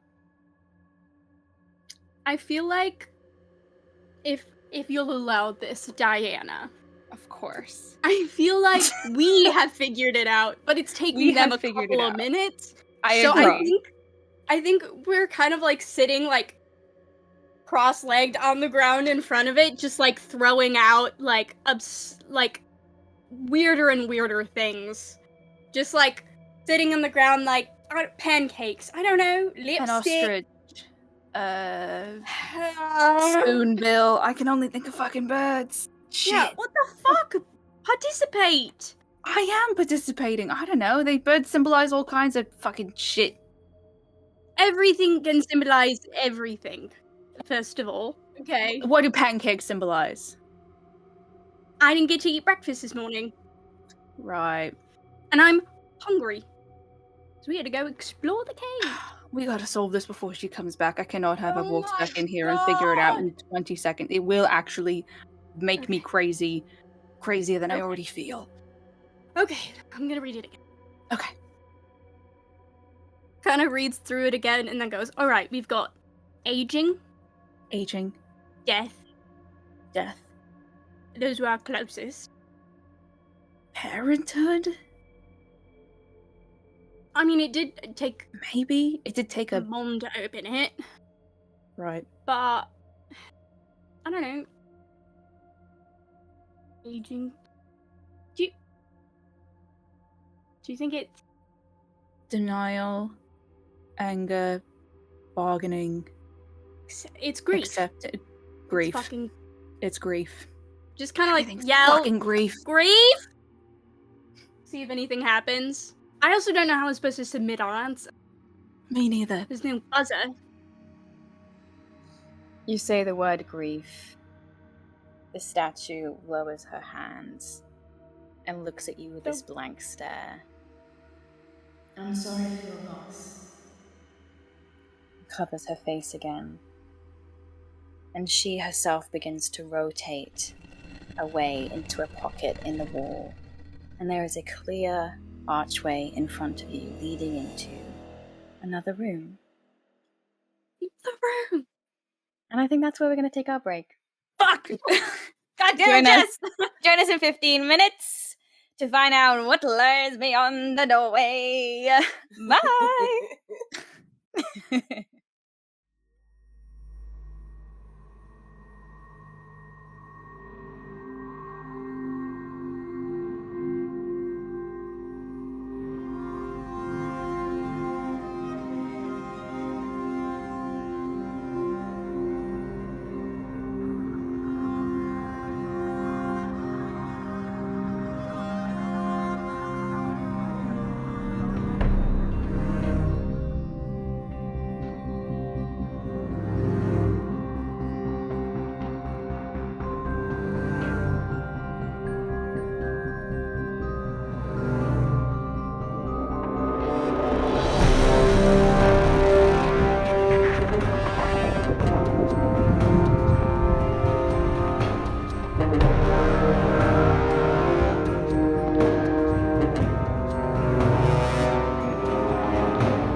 Welcome back, everybody. Hope you had a good snack. Hope you had a good piss. Let's jump right back into it. We're going to pick up where we left off with Ruby and Nadette as this doorway kind of like reveals itself to you, and you see beyond it this dark, dank room. You can kind of smell the stale air kind of like roll out of the archway. As though like this hasn't been opened in a long time. I'll say I think at this minute you spent probably, at least 10 minutes or so working on this riddle and things. Viva and Radella, you kind of start descending down the ladder into the crypt yourselves, and you kind of see your two youngest children in front of this now open archway. Radella, this is entirely new to you. This eastern wall did not look like this before. Yeah, Radella's going like, what the fuck? I think Radella's a little bit jumpy after everything that's happened and anxious. And I think she just beelines over to be near Ruby and Nadette. What is this? Oh, where's the fire? It's secret room that we just discovered. I was about to provide some light. Yeah. Had to solve a riddle to get it open and everything. And that's exciting. Shall we go in? Yeah, why not? We'll just step through the doorway. Fuck it. And as I go in, I would love to cast fairy fire to just like illuminate this room and also potentially expose anything invisible if there is. If not, it's okay though. Sure. You step into this room. What does your fairy fire look like? So the spell is like, it's like blue, green, and violet. No, it's not. No, it isn't. No, I mean, I think it starts off in this, like, almost kind of, like, they're, like, the room is, like, filling with this, like, dark, like, black and gray smoke, and it just takes a second to kind of, like, fill that, like, 20-foot cube space, and then with, like, a snap of her fingers, it, like, ignites, like someone has, like, lit up gasoline, and there is kind of, like, a flash of, like that sort of like white hot, almost like blue flame, and then it sort of settles back and then like just lingers, casting some illumination. Yeah. Sick. Isn't that so fucking cool? Very cool. This kind of like gasoline flame roils across this like fairly like shallow ceiling, and is drawn to these great candelabras that you see on big stands kind of in the corners of this room, almost as if the candelabras kind of like catch the light and draw it to them. And this kind of like these four great candelabras in these four corners of the room ignite and kind of illuminate this, what you see to be as a tomb, in this kind of like warm orange but quite dim glow. You see before you,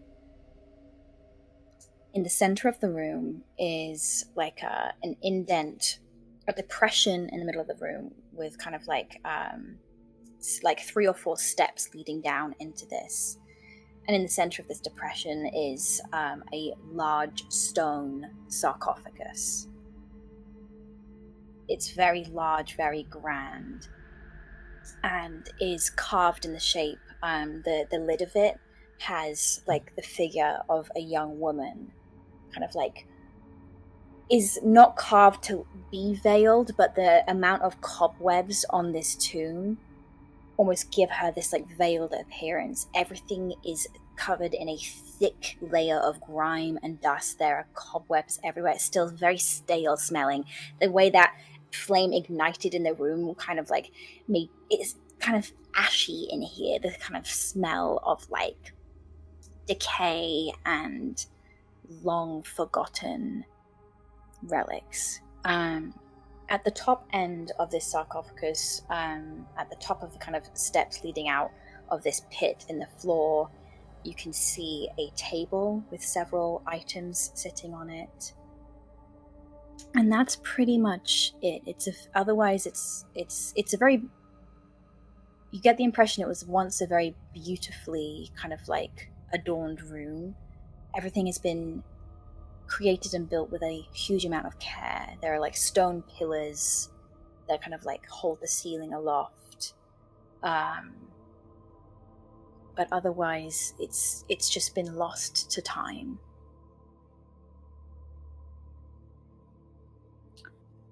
Before going in all the way, Nadette is just gonna like pull a tube of lipstick and just like write grief on the doorway in case it like closes behind them and someone needs to come in. So the riddle is solved, mark, and then we'll go to the next. I think also assume we didn't put. Oh, sorry. Oh, you go ahead. I was just gonna make a snide comment, and just say, gonna assume we didn't put this one here either. I would like to do. I feel like you've described the scent of this place. I would also like to take a deep whiff to see if I can detect any sort of salt or seaweed or any smells of the sea in this area, or if it smells mostly of earth. Yeah, make a perception check. That's gonna be a 23. With a 23, you do smell salt in the air as you kind of like twig this, but it is not coming from this room. You kind of like look over your shoulder, and there is that kind of like it is settled quite heavily in the air of the room behind you. That kind of like it's in your nose. It's kind of like hitting the back of your throat. You've spent half your life living on the sea, and that is kind of like the memory it evokes as you kind of like put two and two together. You didn't quite realize why standing in that room felt so nostalgic before, but it hits you in that it is kind of coated in this like salty sea essence.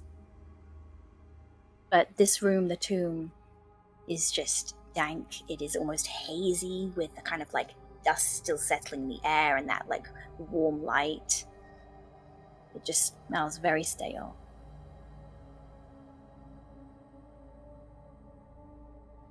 I think before going deeper in, I want to do, again, using my newfound skill of emotional empathy. I want to like just like I'm gonna write you a feat or something. basic empathy. I know it's a little bit of just like I want to check in just like what's going on with Rodella is kind of like my feeling, because I feel like the message just came in. We had this conversation about like how are you? Do you want to focus on this, or do you want to talk? Is kind of where I'm. Yeah. Rodella, for you, I think it's apparent, having just seen the kind of like deceased like form of your ex-husband, and seconds later you are now walking into someone's tomb. Yeah, with no, a I think it's a coffin little in bit of front a of gut you. punch. Yeah. Yeah, I think Rodella, after like stepping in, like her breath just caught in her throat, and I think her grip on your arm tightens a bit. But she's not like acting like she wants to leave. I think if anything, she wants to stay closer to the kids. Okay. And I think when she glances over at you, you know, you guys didn't have much of a chance to talk about what's happened or anything. I think on the way over, she would have like explained that Henry was a parrot, you know, and that she saw him through the mirror. But that's probably all you guys got to. Okay. But yeah, I think very much she's setting that aside as much as she can in this moment to focus on whatever they're doing.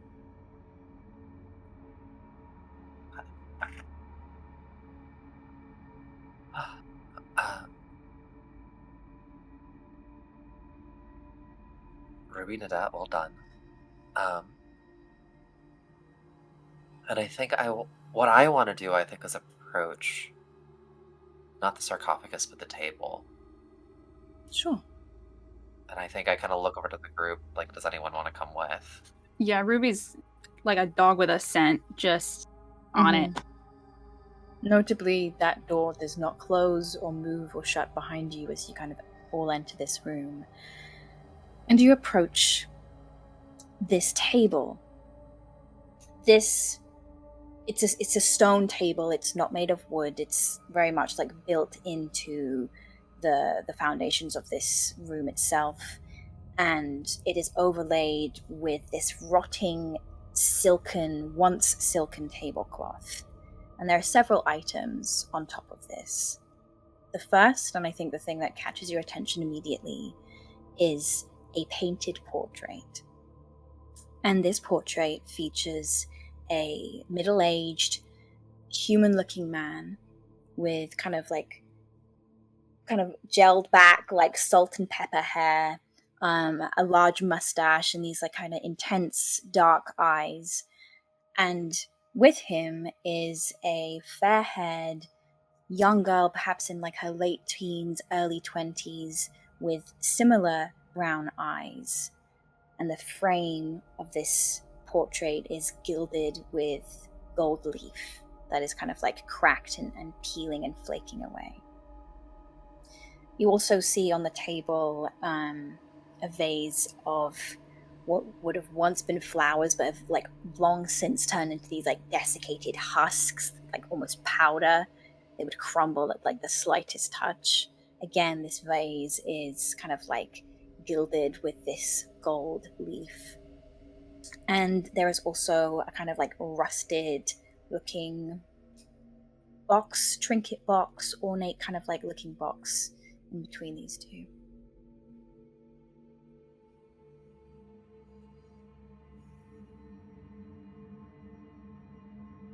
Do anyone recognize the figures in the portrait? Could I like lift the portrait and see if there's like a signature or sort of like a description or something like on the back of the frame or the canvas? I think you inspect the painting. You could probably see like a kind of illegible like artist signature, but it's like one of those classic, like it doesn't spell out a name or anything. You flip it over, you see the back. There's no Nothing. inscription or anything like that. I'm gonna open the little trinket box. You open the trinket box and you see a mirrored surface. Oh, great. And a little ceramic bluebird that kind of like starts to rotate, and this music box starts to kind of like tinkle this like little, quite dissonant now sounding with age lullaby. And inside the box are two kind of like rolled pieces of parchment. You all hear this haunting, warped lullaby kind of fill the room.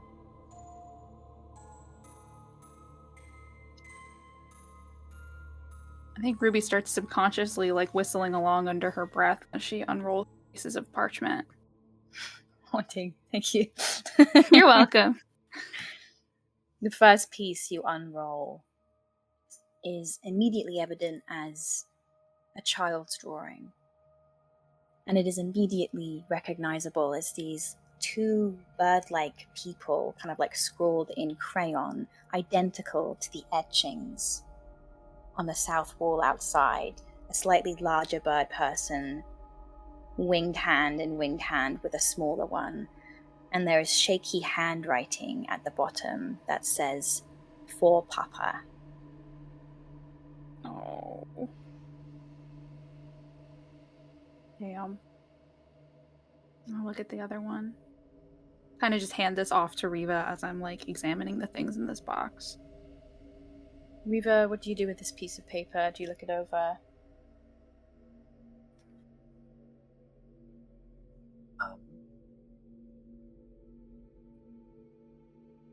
I think I just sort of like put it with the painting for now. Sure. Yeah. Ruby, you unroll this. This piece of parchment is actually wax sealed with golden, kind of like metallic looking wax. It's not made of real gold, it's just gold colored wax. And it in kind of like impressed into it is that same family crest on one of the sides of the golden coins that you have. It is that family crest that features that lopsided tipped scale. And you kind of peel open this wax and you unfurl the letter, and you see, a letter. There is kind of elegant handwriting written inside. You can have the letter. I want a letter. Yeah. No, Would you you like wrote to... a letter. Would you like to read it, or would you like me to read it? I'll read it. Something to do. Some words. I'll give you some words. Yay! It won't be spooky or haunting or bad at all here in this tomb that we have accurately been calling a crypt this whole fucking time. Surely it cannot possibly be a bad thing. No. Oh, well, that's not a helpful name. Okay, whatever. Okay, it says, "My dearest Birdie, I pen this letter burdened with shame of a magnitude I did not think possible, knowing that I have failed you as a father. Though I find myself wishing I could direct a semblance of grief towards the gods, curse them for some unjust punishment, I know in my heart your loss is my responsibility to bear. This resting place, I hope, is worthy of you at least. I could not bury you in the wretched earth you see. Of all the projects I have overseen in my lifetime, this was never one I wished to build. The people of this planet hold no love for me, I know this. I have... noised their peace. That's a stupid word, Jess. Is that British people shit? And uprooted their land. I've noisied that piece. Noisied their... I've just never heard that word used. Okay, cool. But I have never cared, for I have always had you, my little bird. You who brought a light into my life that made even the darkest days seem golden. Your bright spirit, more precious than any wealth my mines could ever yield. A presence taken entirely for granted, lost as I have been in this work. I fear that without you, I will be a poor man for the rest of my life.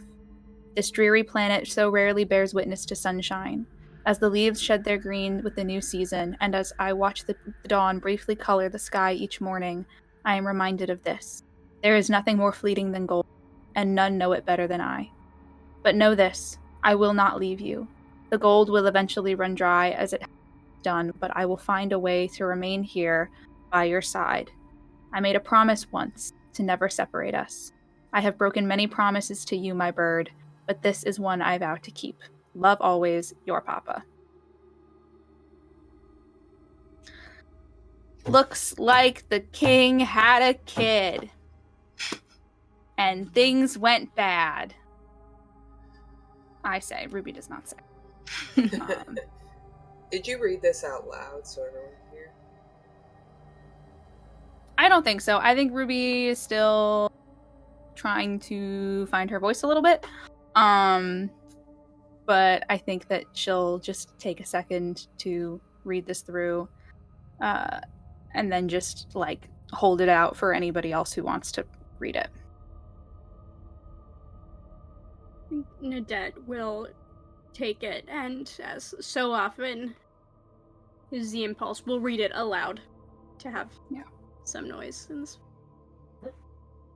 Yeah, I think as the words are kind of filling the room, Rodella just gets quieter and quieter and starts to kind of sink, I think she was standing at the top of the stairs looking down and watching you guys, but I think she starts to kind of sink back until her back kind of hits a wall and then just kind of rests there.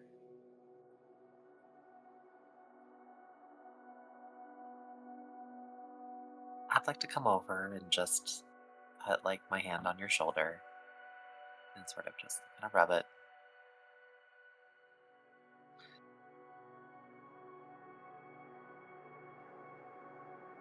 Henry told me that someone is coming for us, which isn't news. And I think Riddell is speaking very quietly, so it's just kind of between her and Reva. And said she is coming.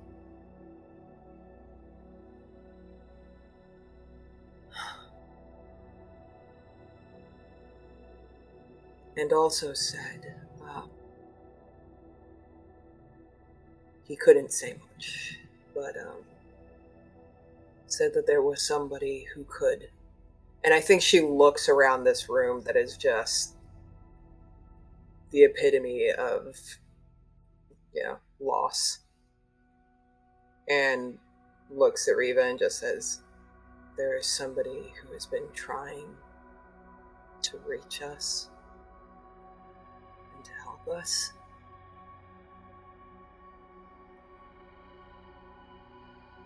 I think it might be a good idea to reach back.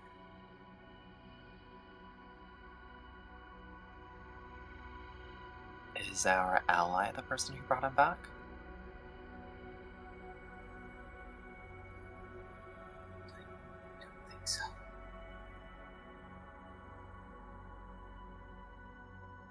I think whatever is coming for us has him. And you trust his warning?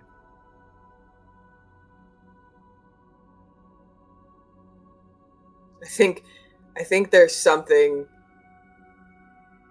in her face that just, logically she should probably be questioning, but it's Henry. And she physically can't.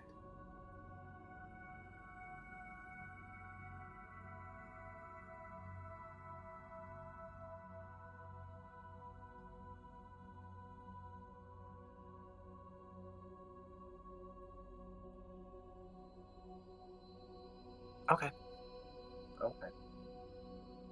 Are you planning to tell everyone about Henry? Yeah, I don't think there's much point in keeping that chapter closed anymore.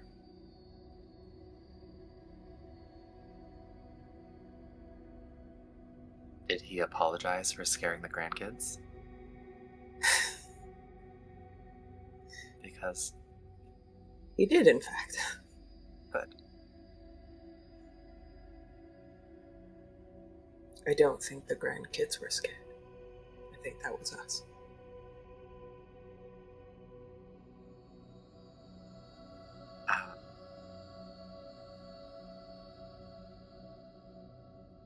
I think there's a moment where Reva just says, I'm glad he apologized, otherwise I would have to kill him. I think for a second, Riddell looks at you like, what the fuck?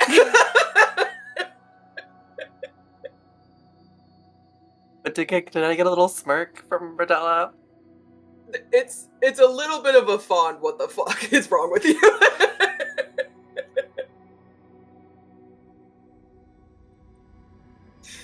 But yeah, I think for a second, that comment shocks her out of a little bit of the stupor that she was in, and some of the kind of spark comes back in her eyes. And then she kind of settles back, looking a little bit more like herself. And glad you're back. We have a tomb to raid. With our daughters. How great. What a lovely excursion. Gonna work up an appetite before dinner.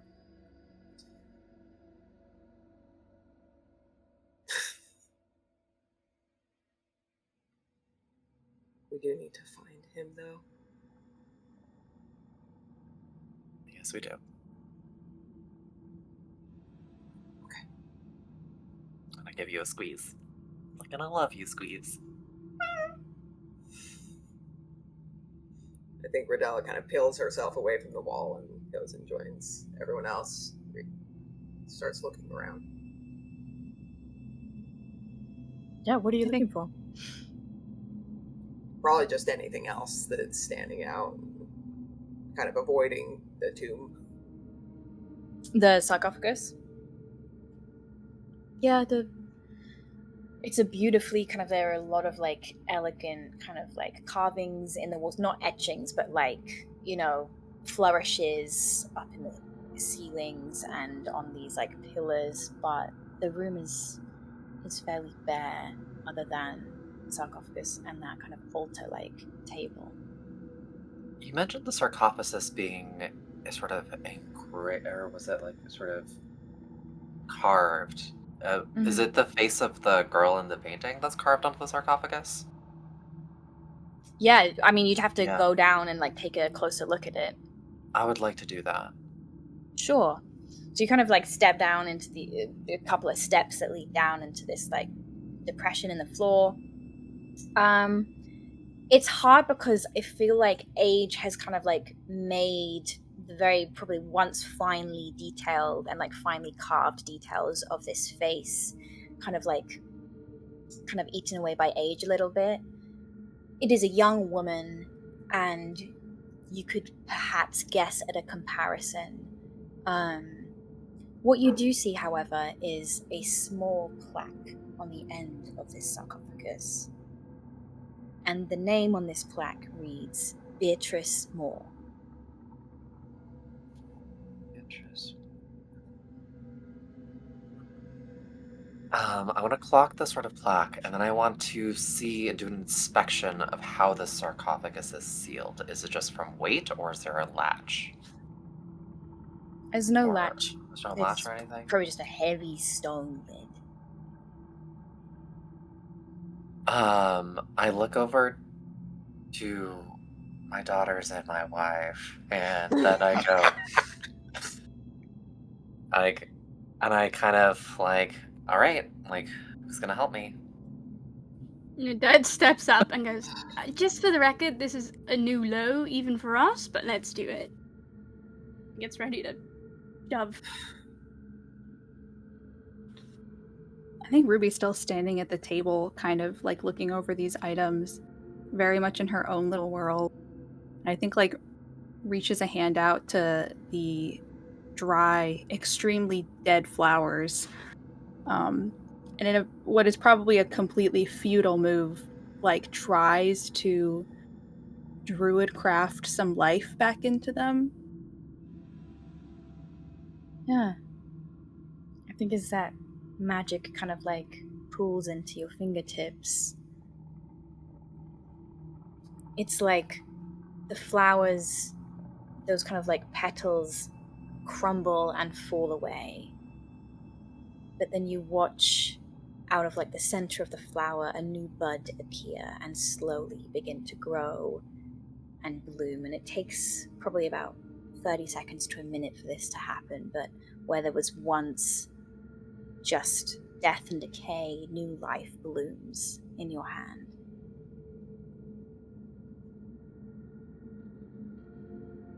Kind of pulls her hand back, puts both of them in her pockets. Yeah, let's just do this quick and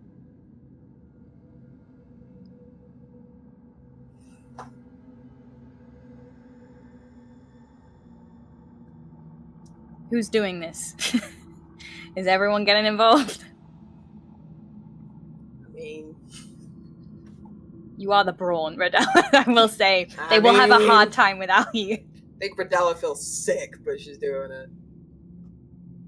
Okay. Could I have a group strength check, please?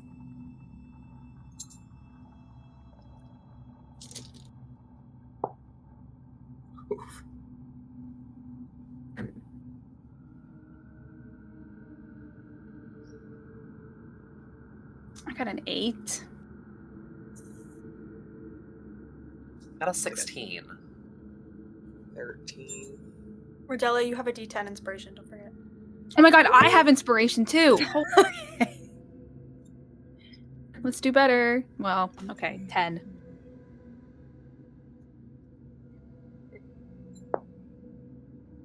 Hmm. 60. Nadette, Reva. What did you guys get? Sorry? 16. 16. I got a 16, 19. 19. And what did you get, Ruby? 10. Okay. It's fucking heavy, and it's not just heavy, but like has been weighted here and unmoved Okay. for so long that it's almost as if the stone has kind of like started to fuse together. But you heave and you push at this thing, and you hear kind of like a crack that kind of like reverberates through the room as the kind of like the join between lid and sarcophagus kind of like shifts, and you feel it shift a little bit, and inch by inch you need to push. How far are you pushing? Are you like just trying to get like a crack? Are you trying to like push this thing off entirely? I just think for my intention, I just want to make sure something hasn't come out of here recently. Is kind of So like just what's going see through my it. mind. I just want to see like is there cool like everything in there is supposed to be in there? Is kind of like sorry, this is Yeah, how yeah. my brain works. We're grave robbing. It's, there's no good way to put it. Yeah. Cool. So kind of like wide enough to hopefully see like the contents, right? Yeah. Cool. So we'll say that you kind of like focus like your strength on like the top half of this thing, so you kind of like push it at like an angle, so the kind of like top half of this is revealed, but like you don't risk entirely toppling this thing onto the ground. You shove and probably honestly it takes you probably about 10 minutes of like you are sweaty, you are like panting to get this lid kind of halfway off, and you do see now entirely bone, just a skeleton. You also see the skeleton is kind of wearing like tattered remains of like what was once a dress. You see that the skeleton is wearing this kind of like delicate gold locket. There is a gold ring on a hand. There is a kind of like pouch-looking object, like a silken, like kind of like drawstring pouch-looking object, and some sort of like leather notebook or journal that is now like very much like warped and mildewed and like rotted. It very much looks like the pages are like fused together and like unreadable.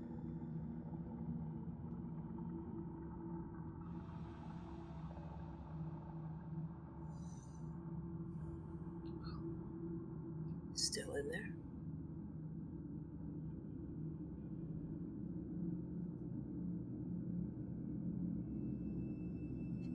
I look for Rodella and I just say, I promise not to take anything.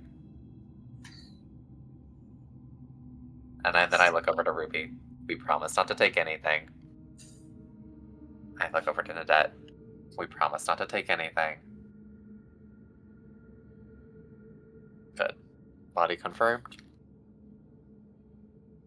Who has the highest passive perception out of all of you? Ooh. I have a Mine is 27. an 18. Oh, fuck. I have a really high 14, Wow. but it's a high 14. Ruby, did you say 27? I have a 27. Slay. Jesus Christ. Crazy. Jesus. So you feel it first as the air in this room gets just a degree or two colder.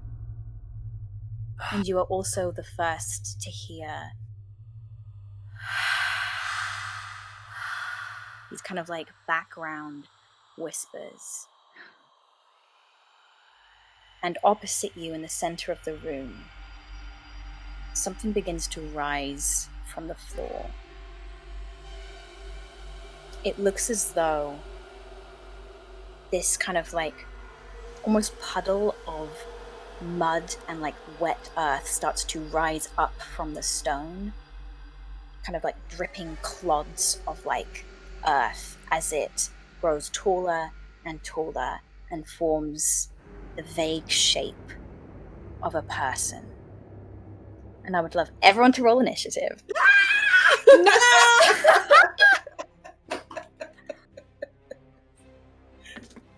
Fuck. Something's just gonna crash in the background. Oh, bad. This is why we don't go underground. This is exactly why we go underground. I love as above, so below. Ugh.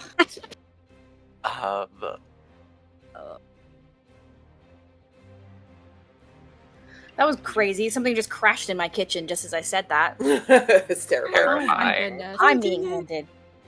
What was everyone's initiative, please? 8. Okay. I got a 16. I'm a 19. Go, Mom. What have you? 1 second. I should grab this real quick. So, 8 was Ruby. Yeah? Nadette. Sorry. I mean, yeah, Ruby had it. No. Ruby No. was... A 16. Okay. Riva was... A 19. Rodella. 10. Okay.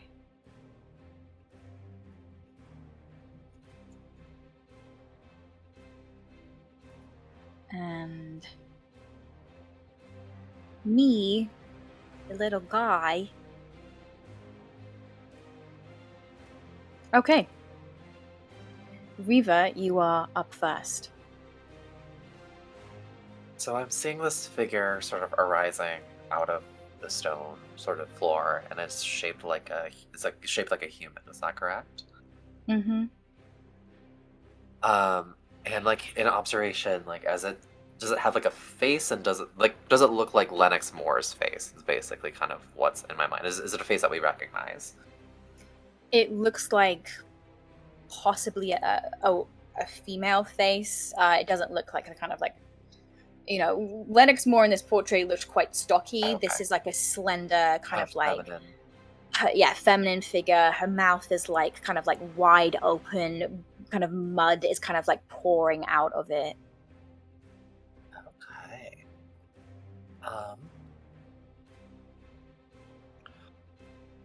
What I'm trying to figure out is like, and just me as a person right now is just trying to being like, all right, is this actively hostile? And I'm like, my gut instinct is like, just kill it, is what I'm trying to do, and I'm trying to fight against my instinct of saying just kill it and deal with it later. But I'm kind of realizing, no, I think I just want to like go. But also, what is cause? I don't know. I'm sorry. This is me just thinking aloud. You for can a take moment. a free action to like insight check it if you wish. Yeah, I guess for me, I would love to do an insight just to figure out if it has any sort of like intelligence. Is this something that can be conversed with? Is this thing just sort of like manifesting and taking a moment to like adopt a corporal form? Or is this thing like mindless? Sure. Yeah. Make an insight check. Okay. Character sheets. How do they work? I know how they work. That's a 29. Yeah. I think you can tell that immediately this figure is in, like, distress and is actively moving towards you, its arms outstretched. It does not look as if it has the ability to speak because it is just made of, like, mud and earth. And is very much kind of like, it's just giving off this kind of, like, sinister energy. It doesn't seem like... In your very brief interactions with spirits of the beyond of the last kind of like few days, feels similar but a different kind of like energy. So perhaps instead of like, for example, instead of like a ghost, this is like something akin to like a wraith, like has like a darker energy about it. Okay. So then, if that's the case, I think the first thing I latch onto is it's got a sinister energy into that instantly is like, all right, protective, let's go. I would like to take a bonus action to bonus action hide to sort of maneuver, and let me just roll that stealth check.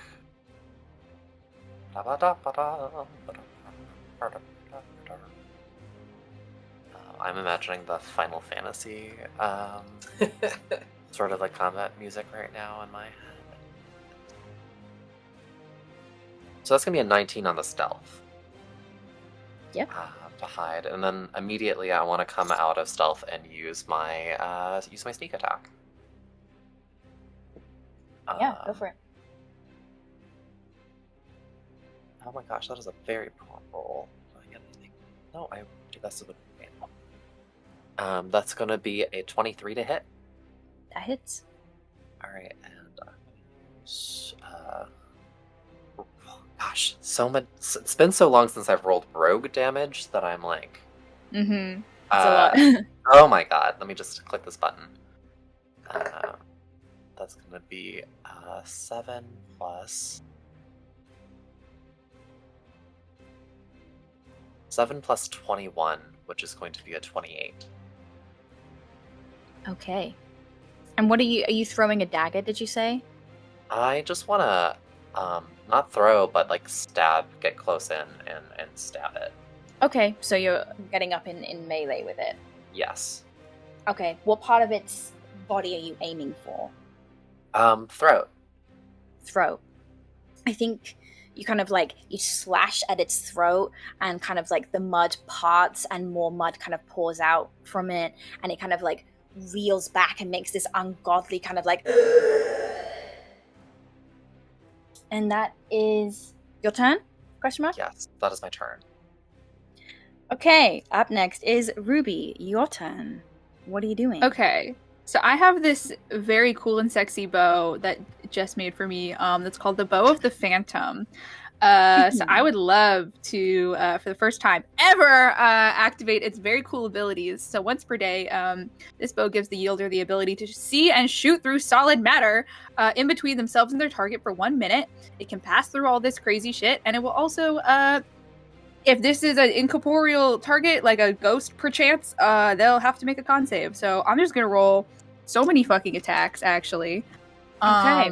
What does it look like when you activate this bow?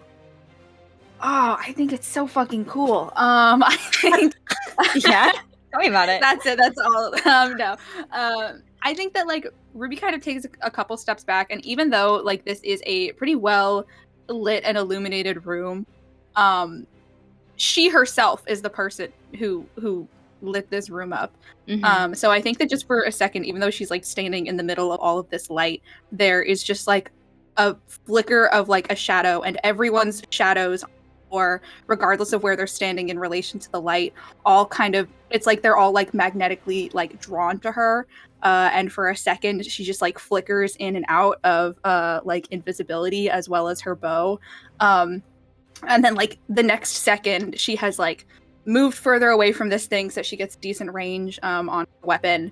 But then she is just standing there with this thing like shrouded in shadow and smoke. And I'm gonna take some shots. Go for it. I'm gonna shoot at it. I'm gonna shoot at it so hard. Good. The lowest of these is a 6 or a 9. That's a 9. Lowest of these is an unnatural 20.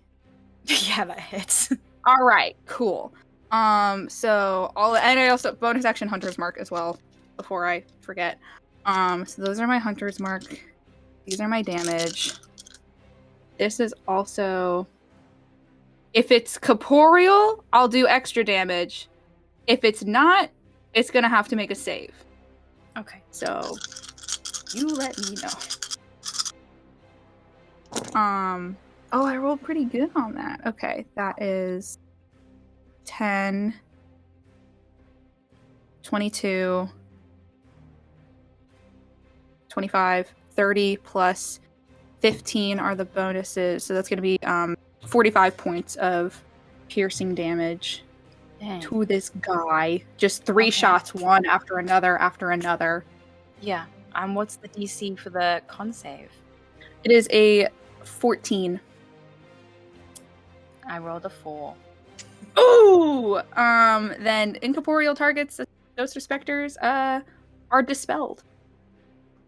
What you see happen as you kind of like loose these arrows into this figure, you hear this like wet thwack as it like comes into contact with the mud, and kind of like that speed that the arrow like kind of through the air kind of like meets the heavy like resistance of this earth, and I think it lands like one in the collarbone, one in the sternum, one in the stomach, and as it lands kind of like perfectly in like a traffic light kind of esque row, the kind of like mud of this thing is kind of blown backwards, splatters you, Reva, who's still in melee with it, and it kind of like is forced backwards. With each hit, it's forced backwards another step, and there's this beat where it kind of like stands there, kind of like looking at you, its jaw still slack, its head still bowed, and these arrows kind of like start to slide down it as the mud kind of like starts to slide and peel and kind of like pile up on the floor. And as the mud does so, what is left behind is this kind of like ghostly, incorporeal, smoky kind of like figure of a young woman who kind of like looks at you, and her hand, the silvery hand, reaches out to you and she goes, "Papa," and then she disappears. Reva, you are left standing in this pile of thick, wet mud.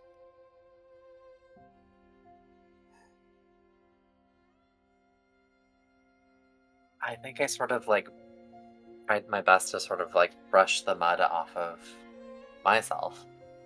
And I kind of like take a beat, and I want to like eye contact with everyone. And then just Ridella's got tears in her eyes. ooh, well, let's put the lid back on, and Just to check, you're not stealing anything from inside, are you? You can, I'm just asking.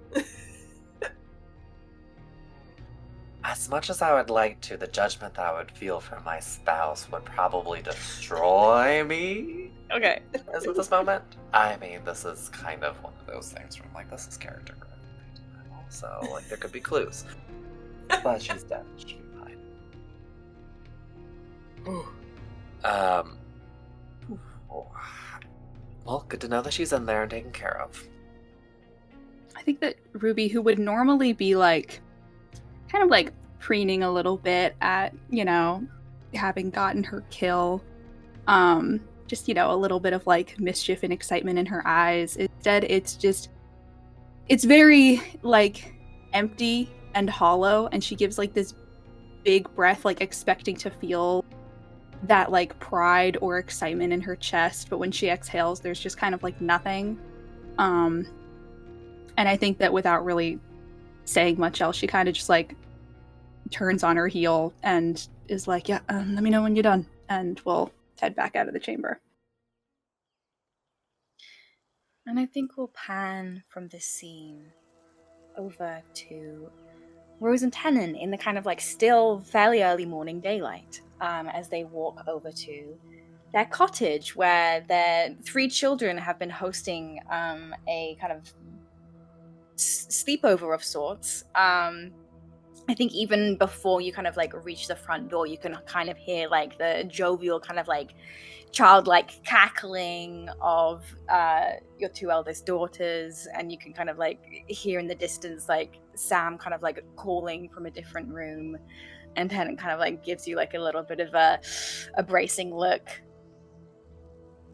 I think as Tennant looks at Rose, they notice that she's not really like present. I think in this like short walk, Rose has like very much like gone into their own thoughts, to the point where I think like there was a lot of trust in muscle memory and Tenet to make sure she doesn't like walk into a tree, because I think they are so like far off. And I also think that Rose is doing this like nervous like fidget that is really only when she's like super far off or full of anxiety or both, where they're like holding Tenet's hand but their thumb and forefinger are just like twisting one of his rings, just like very thoughtlessly, which I imagine is probably a little bit annoying. And just like fully does not clock this expression and is just like staring off, thinking. He gives you a little bit of a. All right. What, that didn't sound like a wolf whistle. I think you got the tone wrong. Oh, I try and do that. I'm not very good at them. No. Oh, that's it. No, that's it. Okay. Sorry, I was thinking all sorts of disastrous and inexcusably morbid thoughts. Did you say something? Nothing to do with being underground in a crypt at all. Me? I've never been underground in my life. I don't know. Oh, good. Yeah. Funny that. Me too. We have so much in common, you and I. We should get married.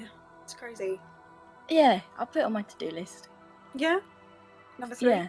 Third time's the charm. No, I guess it's 4 now. Because we just did a 4 for 4? Yeah. I'll marry you any day. Kind of like a little bit of the frost, I think, like gives way as she flushes a little bit. Noted.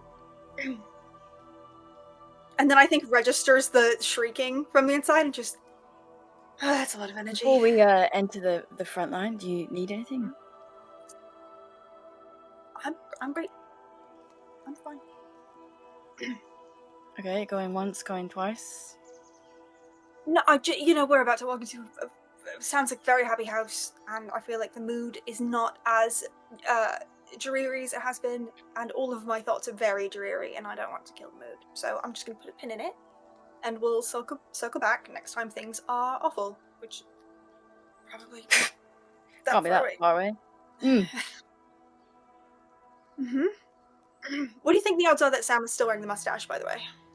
Where we consider that? It look like permanent like marker, so Yeah. depends if Nadette's done the mercy of prestidigitating her yet. Right. Well, raises his fist to knock on his own front door and goes, "Fuck, this is my house." Kind of like wrenches open the door and goes, "Hello? Any mischief making in here?" And then you hear a voice from down the hall go, "Oh, hi! 1 second! And then you hear kind of like the kind of shuffle and heavy kind of like footfall as Sam kind of like stumbles out from the twins' bedroom. Naomi fully strapped to her chest, kind of like facing outwards towards you, so her kind of like chubby little legs are kind of like dangling, and she's kind of being swung from side to side as Sam kind of like wrestles with the twins, and she's kind of like catches sight of you, Rose, and goes, "Ah!"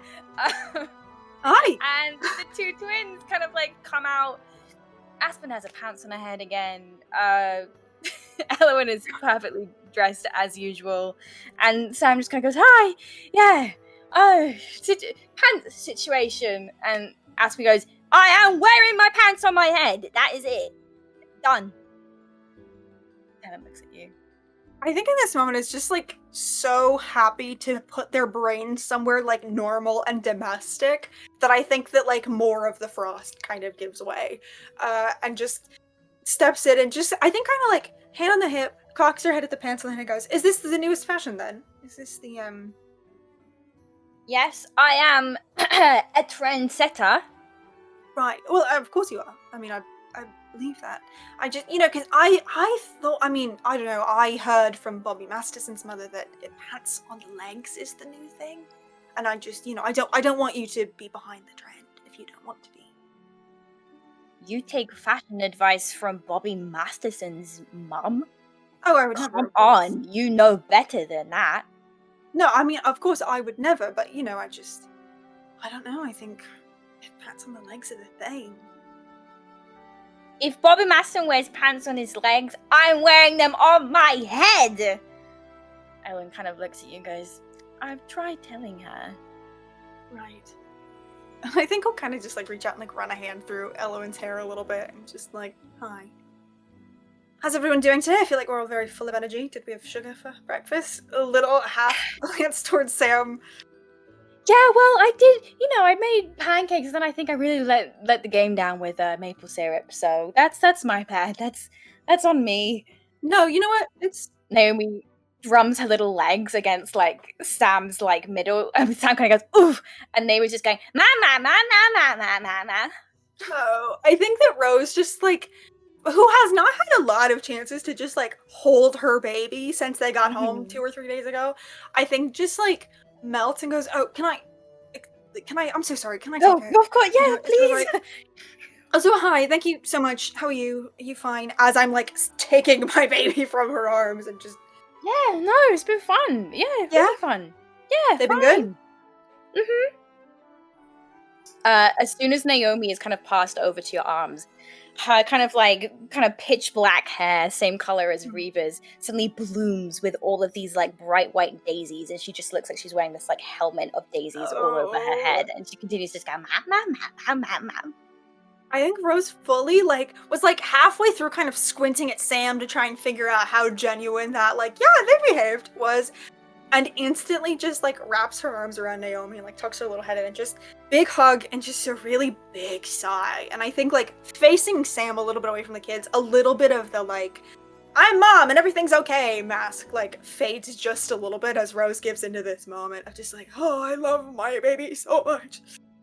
You hear wild cackling kind of behind Sam, and you see Tennant kind of wheelbarrowing Aspen, kind of holding her up by the ankles as she, with her arms through her pant legs, walks around upside down and just losing her mind. Elowen's on the floor doubled over, almost crying with laughter, and Tennant's just also kind of losing his mind over this image of their upside down daughter with pants on their legs, kind of just going, yes, this is how I'm going disco. Oh, yeah, I think Rose still holding Naomi very tight will just kind of lean against the counter and just, okay, all right. Thank you for looking after them, Sam. I really appreciate it. Yeah, of course, anytime. Is Nadette all right? Have you heard from Nad? Yeah, I believe she's with the mums and Ruby, not in the really terrible underground part, but yeah. Right, yeah. No, I heard. Yeah. Okay, cool. Yeah. But yeah, last I heard, they were fine. I can check in if you'd like. Okay. Kind of taps her braid. No, it's all right. That's fine. You sure? I don't mind. Yeah. No, it's fine. I need to go.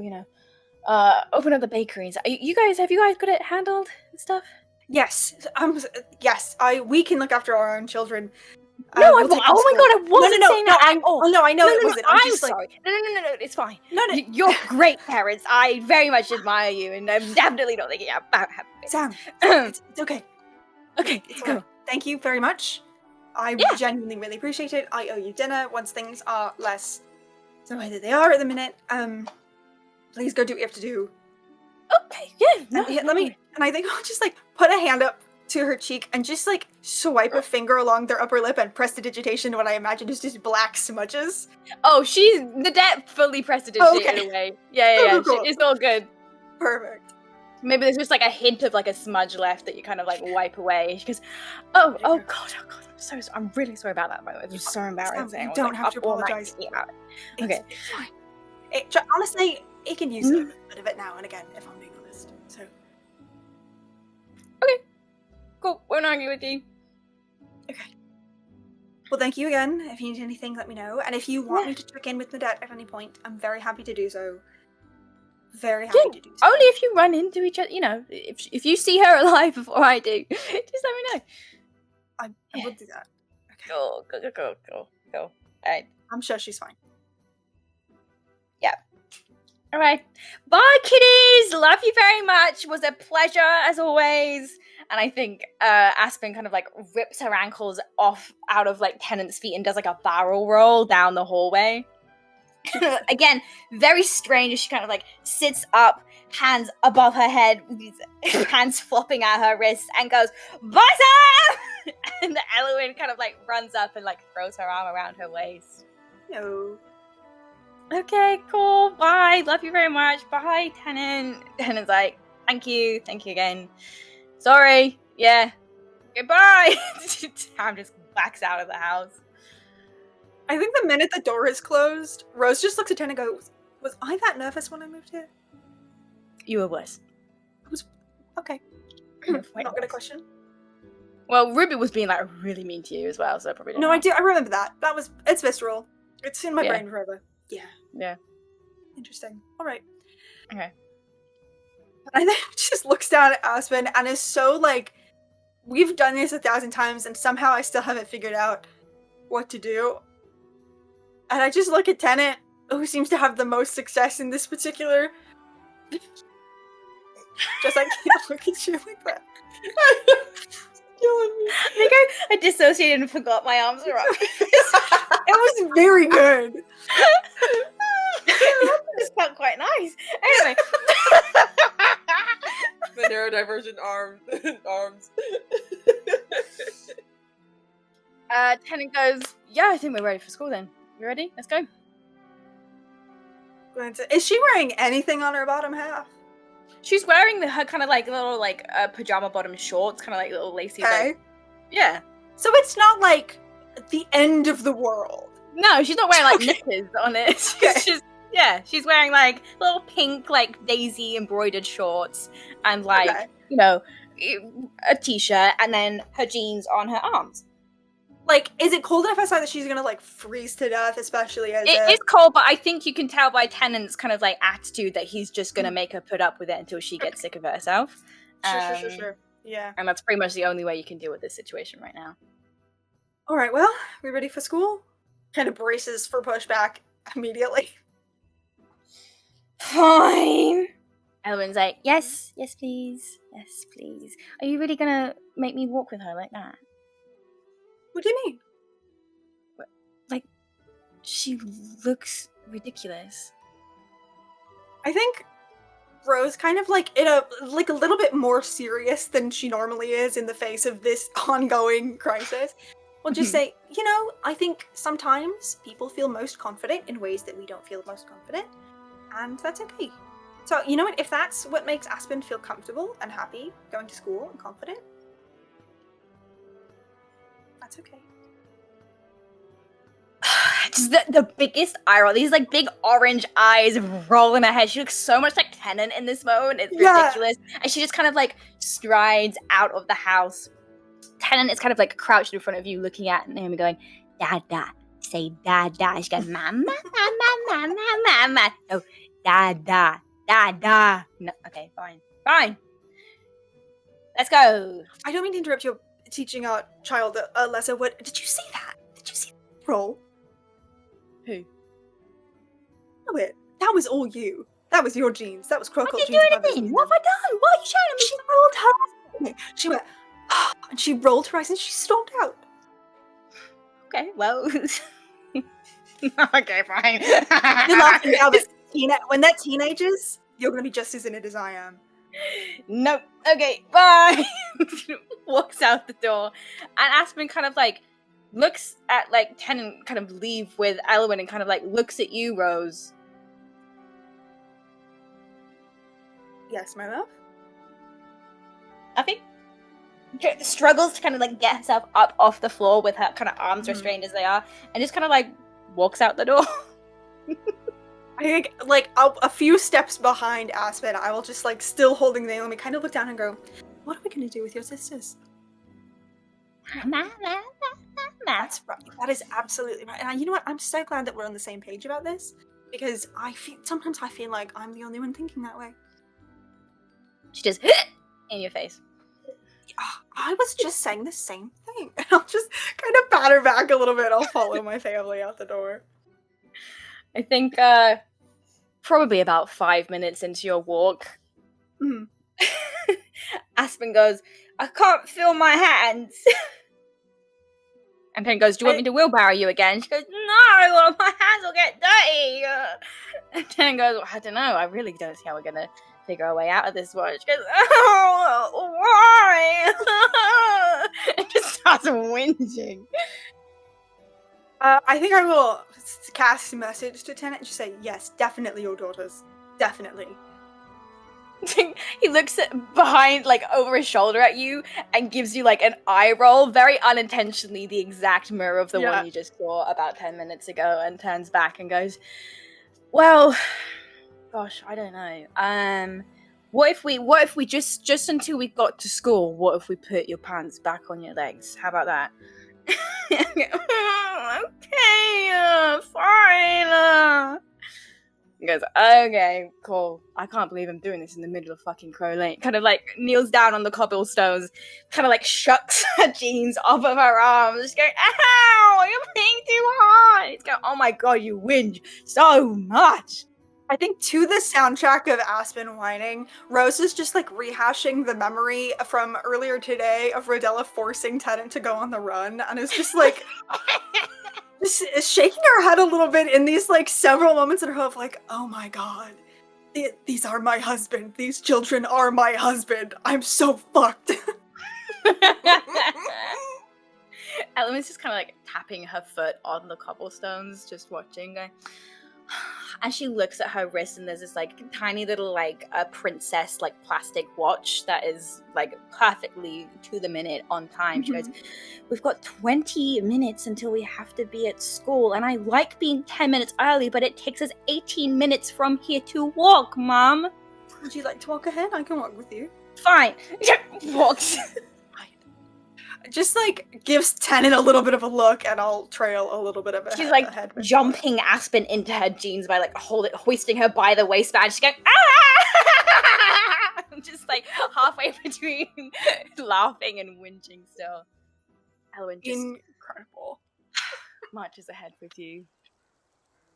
I think I will just like very starved for like happiness and domesticity right now. I think I'll just like match her pace and still just kind of like very gently patting Naomi's back. Just doing anything exciting at school today? Well, I don't know, because it's a new week and we have a new curriculum, and that's why Monday is my favorite day of the week, because Miss Rosalie writes the curriculum up on the board and I copy it down in my notebook, so I have it for the rest of the week.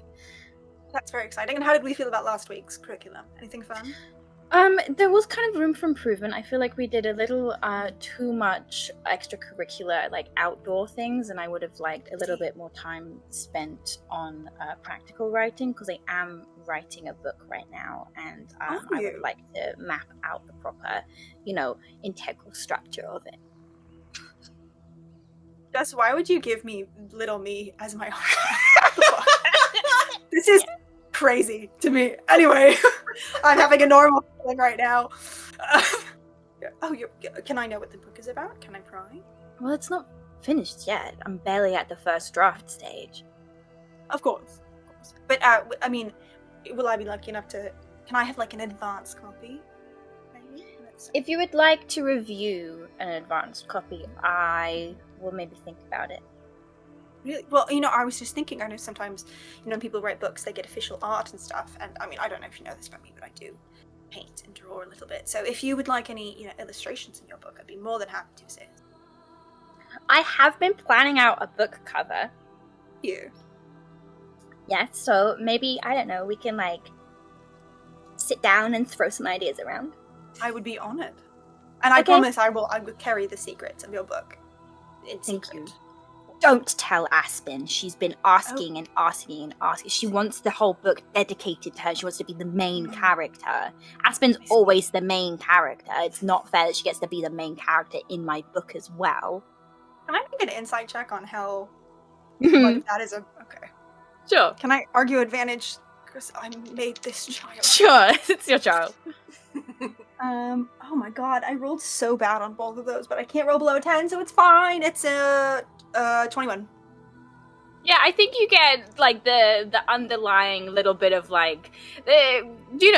classic sibling rivalry. Aspen does tend to demand a lot more attention just because of how loud she is, and Elwyn is the much more sensible child and is kind of they bicker over this quite a lot.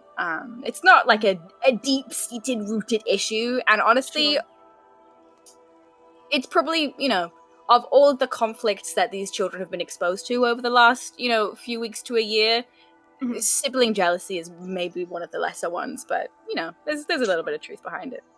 I think even still, like, Rose has a moment where, like, it stings a little bit of that part of them that's, like, resolved, but will always carry, like, the frustration and the memory of, like, Lark getting all the attention and all the praise and everything.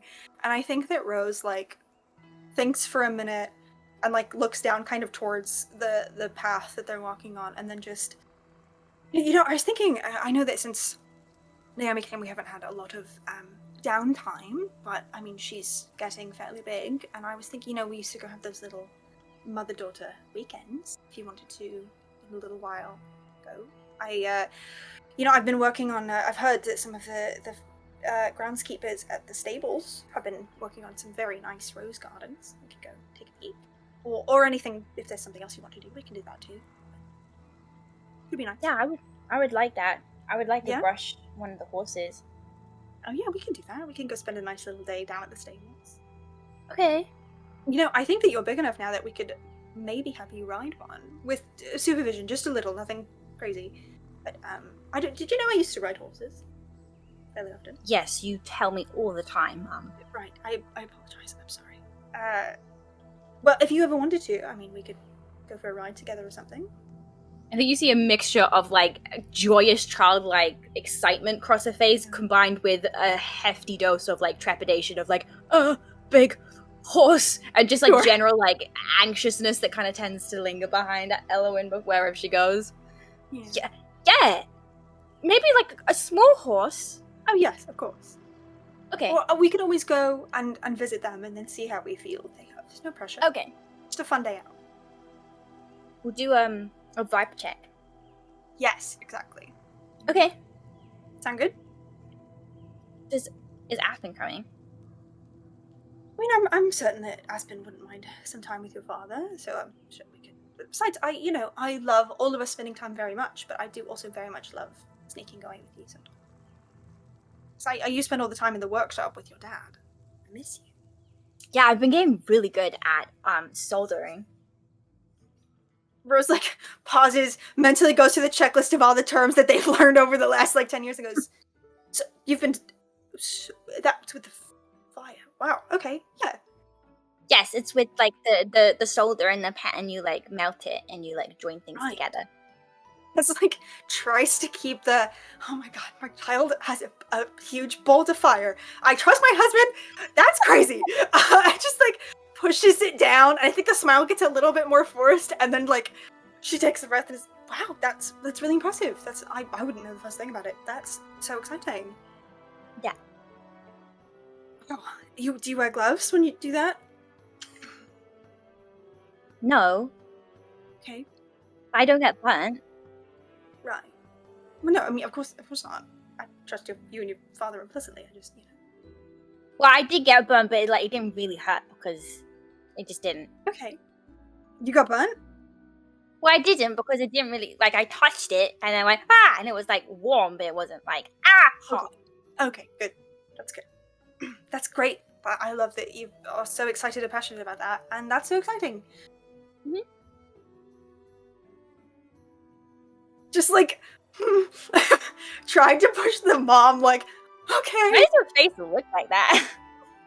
No, I don't know the first thing about soldering, so I don't know, like, what to talk about it, but I think that's it's very quite simple, really. You just take the piece of solder, it's like a long, thin piece of metal, and then you take your pen, and it has to be the correct degrees, otherwise the solder can maybe underset or overset, and you just kind of, like, and just kind of starts rambling, again, in this quite Tennant-esque, like, special interest kind of, like, ramble, right up until you get to the school gates, and there are other children milling around, there are other parents, Tennant and Aspen quite quickly kind of catch up to you.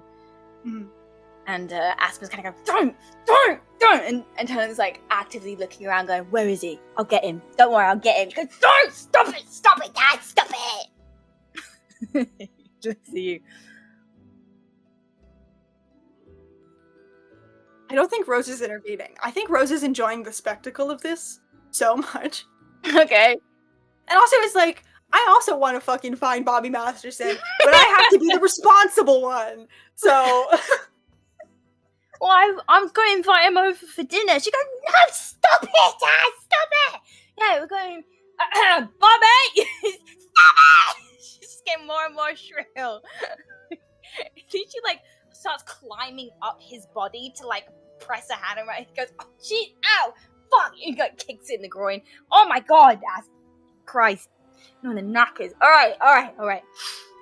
Fine.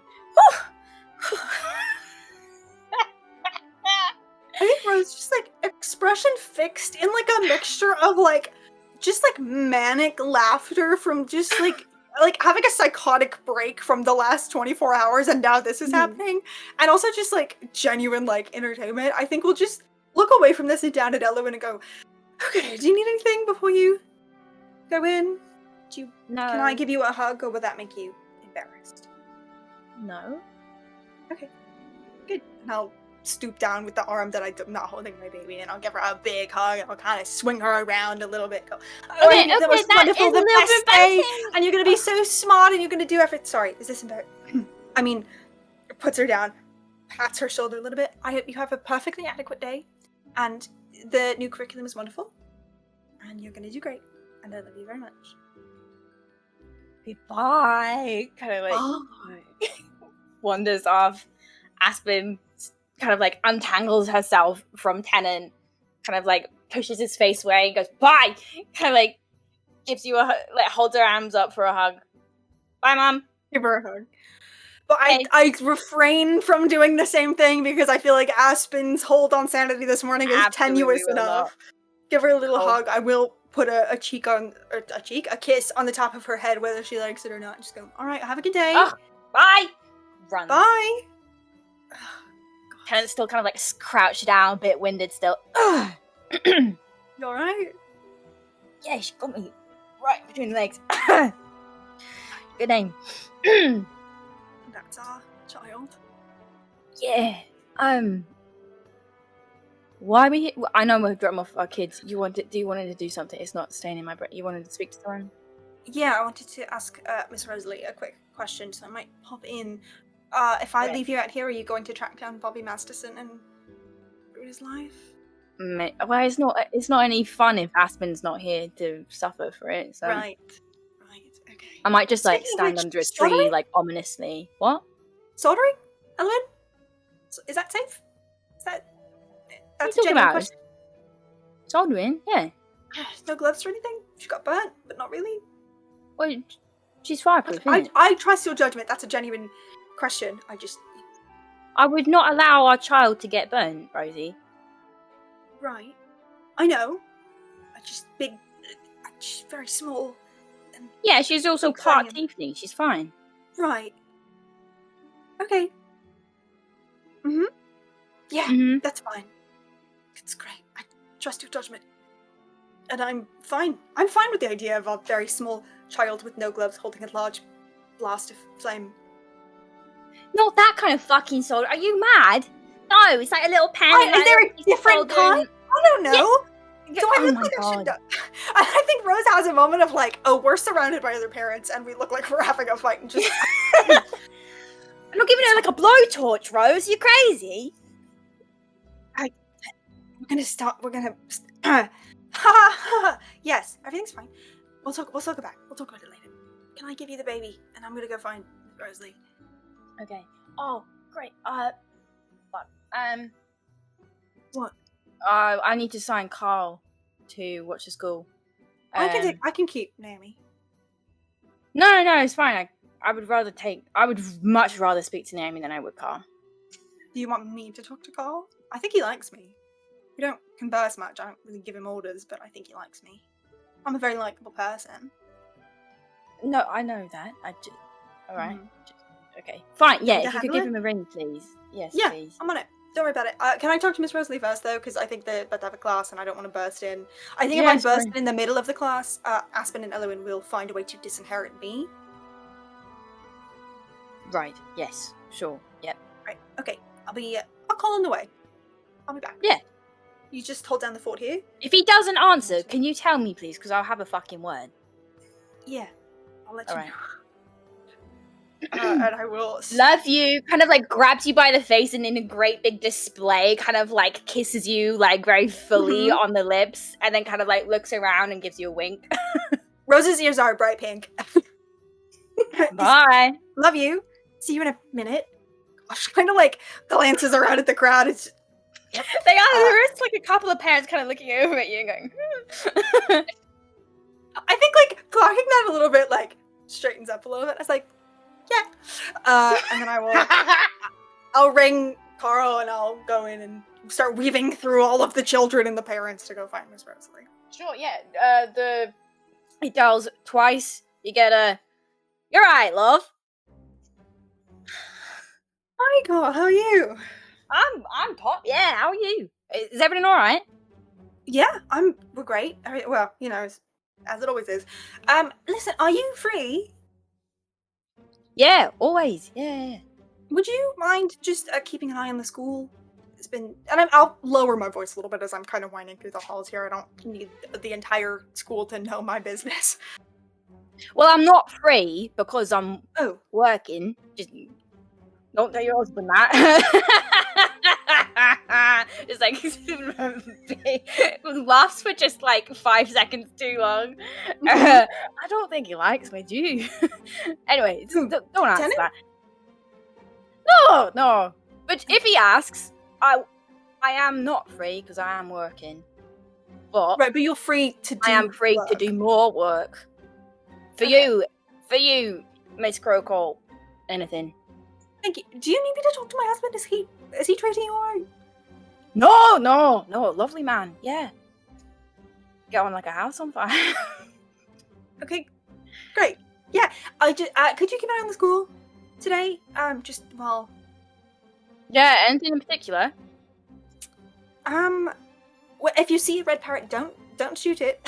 Which I know is a change from you. Oh, shoot. Don't- Oh, okay. don't- Yeah. No, he's like, Is it dead? no. It's Oh. it's so complicated, Carl. I don't even know how I could begin to explain it. I truly don't even really understand what's happening. Friend, not foe. Apparently, sort of. Understandable. Yeah. Yeah, but like, if it starts attacking something, maybe like some big net. Do you carry a big Okay. net on you? Maybe. I don't know. I can add Then it. don't to worry my about it. repertoire. Don't worry about it. Just text like me or my husband or something. I guess it. But just like the usual, the general, anyone who looks like they're gonna come in and do something. Yeah, weird. murderers, criminals, the like. Anyone that would like Yeah, hurt the well, kids, not yeah. not all criminals, because we're criminals. Just like jumps a little bit. You are funny, Mr. Crowcolt. Oh, you crack me up. All right, Thank no problem. I'll keep Thank an you. eye on it. I appreciate it, and also just a long shot because who knows what she's gone off to. But if you happen to see, not our Ruby, but like the other Ruby, the other woman who was around for a little while and then vanished. If you see her, will you just like let one of us know? Sure, yeah, no problem. But I won't put her in the net, shall I? We don't have one, so I will do. It's true. Yeah, I only have my gun. Yeah. Right. Okay. Yeah. Thank you so much, Carl. I appreciate it. Appreciate you very much. Yeah, Always. lovely talking to you as always. You too. after And if you yourself, do need yeah? me to talk to my husband, I'm happy to do so. If you ever need me to do that. Well, only if you want to. I don't know. Is he a good husband or not? I think Rose is like standing in the doorway to the classroom and just like stares at the door. Just right. So I've run. It's been lovely as always. All right, no worries. Try, love. Bye. Bye. Hangs up. Just like processes for a moment, and then knocks. I'll text Hannah and say, "Carl, good to go." Cool. And then- Yeah, you can hear the kind of like children inside the classroom milling around. You knock, and the. Oh, that was you. That was me breathing deeply for Carl. The door to the classroom peeks open, and Miss Rosalie kind of like peeks her head out and goes, "Oh, Miss Hi. Rosalie is a changeling. She has this kind of like pale, almost white skin, and this like white hair, these big kind of like dark, almost entirely like black scleras, These kind of like little bit of a flush on her cheek. She's wearing like classic kind of like Miss Honey teacher uniform, like very much like kind of like fairy dress, and yeah, kind of like has her hair up in like a little like two little buns, and goes, "Hi, hey." And I think I'm gonna try and like a normal distance away, but just enough that my children can't see that I'm talking to their teacher, because I think if anything if the last few minutes have shown anything, it's that they will be so mad at me if I'm talking to their teacher. Sure. Did the girls forget anything? No. I'm so sorry. I know class is about to start. I just actually had a really quick question for you, if you have a second. Oh, yeah, of course. Yeah, once it kind of like scoots out, kind of like closes the door behind her. Yeah, how can I help? Sorry, I was just wondering if by any chance you had any information on the history of this planet. Oh. Like, I know, if not, it's fine. I know that, sure, no, yeah, we do, cover kind of like the industrial era and things like that, so I can pull some books for you if you want, or are you wanting tutorage, or... Sorry. No, I know you're very busy, so I just, what's the worst that could happen? Yeah, I just, recently, that was it, James. Rose did not what's the worst that could happen. No, recently we've been looking into some of the history and stuff. I've just as a hobby, and I learned that there might have been a castle here at one point. And I was just wondering if you had ever. I know it's silly, but I was wondering if you'd ever come across anything like that, or if you had any books on the subject. Or... A castle. Yeah, long time ago. Potentially pre-shattering. Oh wow. Okay. A while ago. Yes. Well. Well, first question. Are we talking maybe about like maybe your home, the estate was maybe like referred to as a castle, being as it was once kind of like the main house on the planet? No, something kind of, and I will in my hand just like a minor illusion, a little version of the castle that I saw. Oh, castle. On Yes. Dorithium? Apparently, where the Dorithium hole now is. Oh, interesting. Interesting theory. No, I haven't read anything like that. I mean, we really don't know a lot about Dorithium prior to the industrial era, let alone the kind of like pre-shatter. I know it was just based on kind of like topographical and like geographical like layout of the planet. It was very much used to be a farming planet, lots of that's why kind of like all of the roads and the city and like Crow Lane is kind of grouped together. The rest of the planet is very much like open fields, which you've expanded upon and done your things with it. Sorry, I'm rambling. No, I don't. I've never heard of castle here, but that's very interesting. Maybe I can do some research, or I mean, just I know you're very busy. I don't mean to. If you come across anything, well, apparently they used to mine gold here as well. If you come across anything about that, be helpful. But truly, I know you're very busy. I don't mean to intrude. No, I'm a fourth grade teacher, so I'm sure you have access to far more esteemed historians than I. But I like a challenge. I like a puzzle. I'll have a look for you. Thank you. I really appreciate it. And again, I'm sorry. I know you're about to start. That's all right. No worries, of course. Anything else I can do for you? No, that's it for me. I will let you get to your class. Yeah. How like looks behind her like through the classroom window and kind of like turns back. How are things? Right. Insight check then. Sure.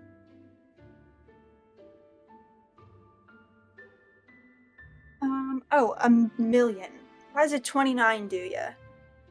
Oh, yeah. I think she, from the glance behind her through the classroom window and kind of the way she even like still lowers her voice, I think she can tell, again, probably due to the amount of drop-offs that have not been done by yourself or Tenon, and she obviously heard that like, a number of the family members were off planet, and it wouldn't surprise you if kind of the kids have been talking about it at school as well. She's like, oh, just asking. Just I met your lovely friend, Naomi. Oh, Sam. Oh, Naomi, of course. Yes. Yes. Yeah. Yeah. I think Rose actually like flushes just a little bit, and I think like not a huge amount, but almost imperceptibly, her ears like flatten slightly in like embarrassment. Just, yeah, we're well. Lots going on with the family at the minute, but everything is fine and should be a little more on track sooner than later. So we're well. Thank you for asking. That's very kind of you. Yeah, of course. Glad to hear it. Yeah. Okay. Well, we do like after school clubs and stuff. If you need us to hold them for a couple hours after school, there's lots of kids, doing activities and painting, and I think Ellen's writing a book. I did hear this morning. Yes. Oh, yeah. I didn't hear more about that. Yeah. Yes. Does Aspen seem anything interested in anything? Piquing her interest? She's a great talker. Yes. Right, of course. Yeah. Right. Okay. Well, I have taken up enough of your time. I will. No, Because not of at all. your hair. Thank you again. If you come across anything, just give me a call, if you don't mind. Sure. Of course. Thank you. Take care. Right. Have a good day. Yeah, you too. I think we'll just like turn on her heel, and the minute they're like walking out, I think that like the embarrassment of the conversation that just happened like fully hits, and just like I think maybe if there's no one on even mouths, like, oh my god, and just like at as much of a normal pace as possible while she's in sight, and then speeds up like beelines back to Tennant. Mm-hmm. We'll transition over from you guys and just return to the rest of our family for a moment. What are you up to in the aftermath of this small, short encounter with your first proper physical ghost that has really interacted with you face to face? I feel like the fight happened so fast, Nadette didn't even take her hands off the lid. So she's like still just kind of leaned over the lid. Right. So we closing this up now that we've gotten attacked by ghosts. So we just gonna leave it, close it, take a look.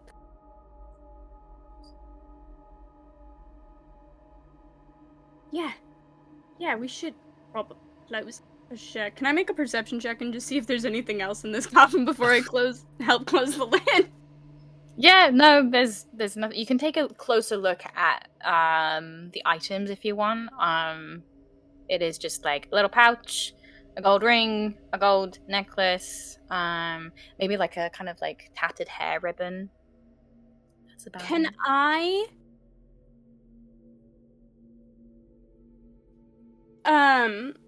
I would like to hide that I'm doing this, so I think I kind of like go almost like I slip a little bit. Can I just like try and like scratch the gold or something to see if it's the same kind of gold, that magic gold we've been dealing with? Just kind of want to like, and then like sweaty palms it and like just kind of like scratch with one of my super sharp nails. Yeah, it does not feel like the same gold. It is very much feels like solid gold, has that same kind of like softness, but you kind of like you indent it and the indent does not quite disappear. Okay. Good. Okay.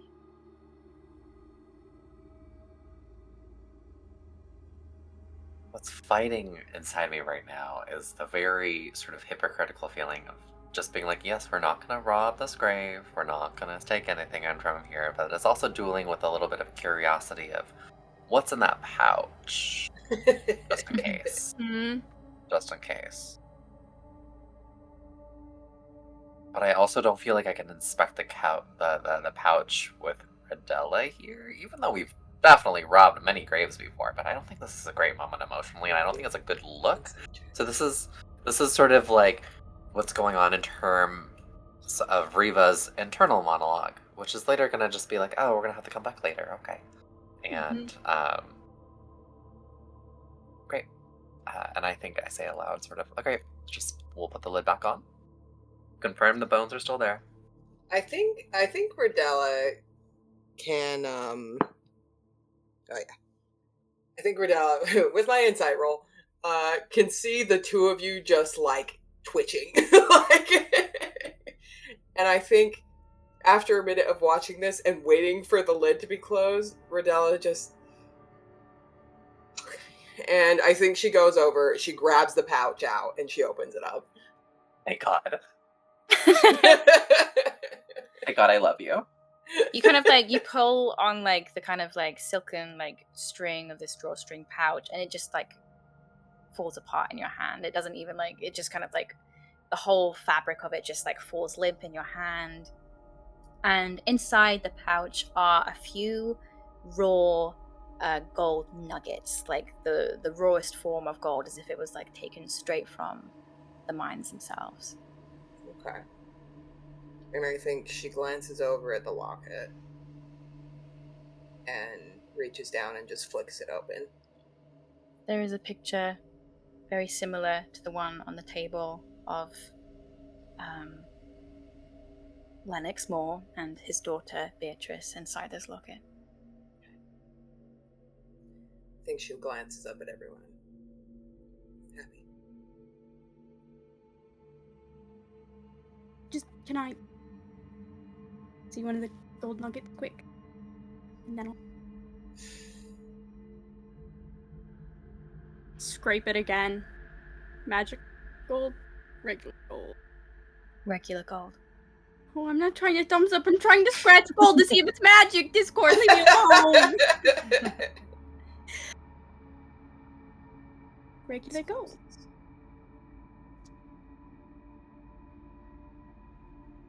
Good to know.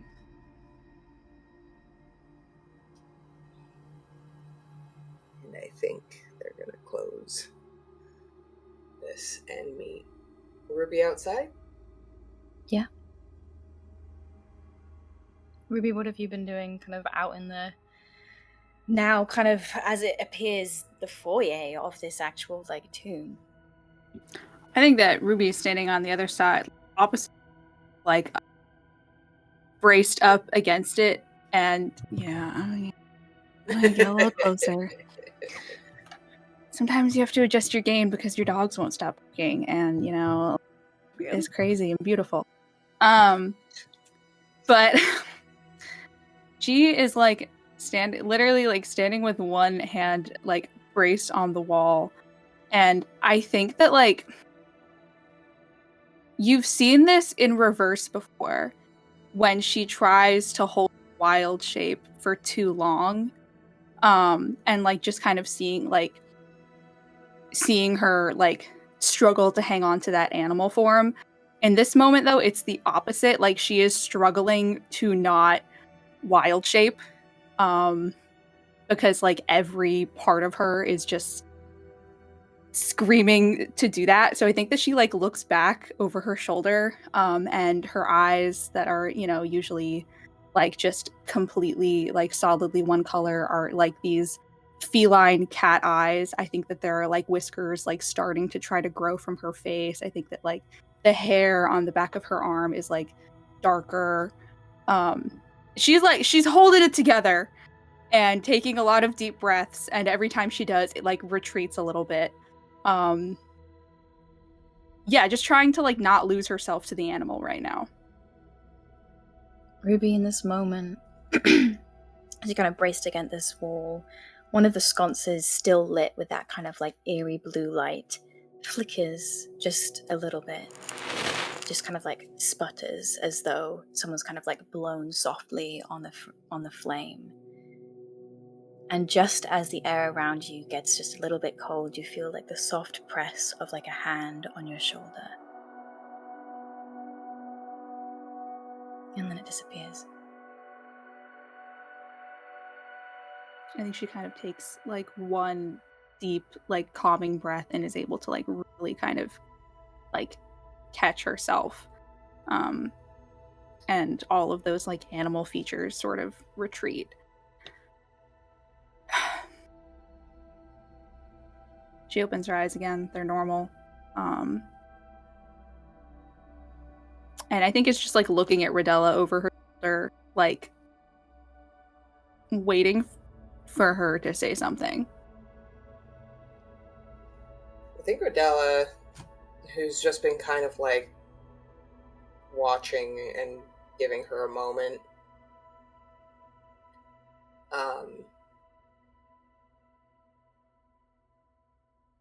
turns to just kind of like address everyone.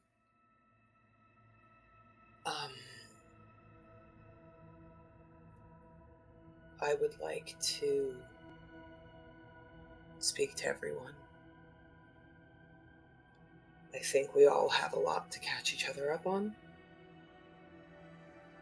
And I think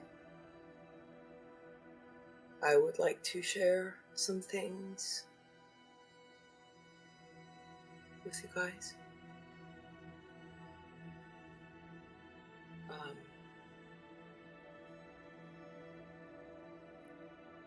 So perhaps if we could maybe get everyone together, we can catch up and speak. She sounds so tired. Do you want to have everyone meet the main house for brunch or lunch situation, or do you want some time to rest, do a dinner? Or if you don't want to host, I could double check with Sam, and I'll have to do some speed cleaning, but we can also have everyone over to it. For sure. Let's just get this over with. Why don't we take a moment, mostly because I need to clean up, and plan to have lunch 12 o'clock sharp? We'll send a note, checking to see if everyone knows, and see if they can make the time. Remember, 10 minutes early. Is that okay? I think Rodella glances at Ruby. Yeah, fine.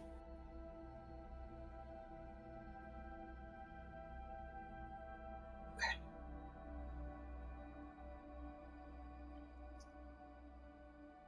I think as they start kind of moving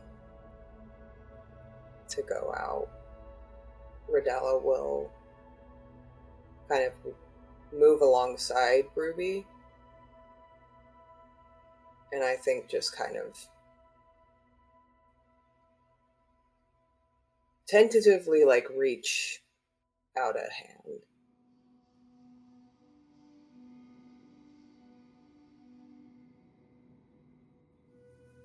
I think there's like a long pause, which is just so probably like weird in how normal it is because of how like different and open she was with Rodella literally just the night before, like 8 hours ago. But there's like something kind of very like shaken about her right now. I don't think that she pulls away, but I also don't think that she reaches back. I think with that, Rodella kind of rests her hand at Ruby's elbow, just kind of like as a I'm right here gesture. And I think she lowers her voice, kind of picking up on, because obviously she was not here for what happened, and so I think she just kind of leans forward. Did that shake you up, or did something happen? Not the dead girl.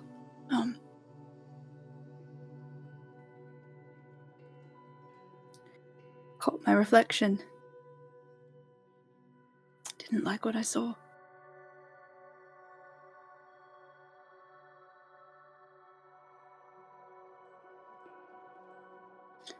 And it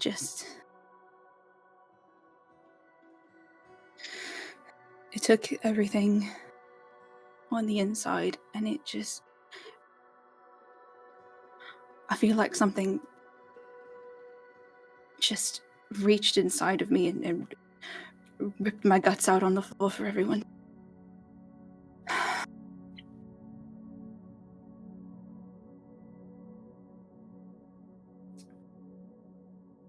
And I've spent my life figuring out how to understand animals, and they don't have to talk to me. They do what they do, and I know what they mean. And I'm fucking trying.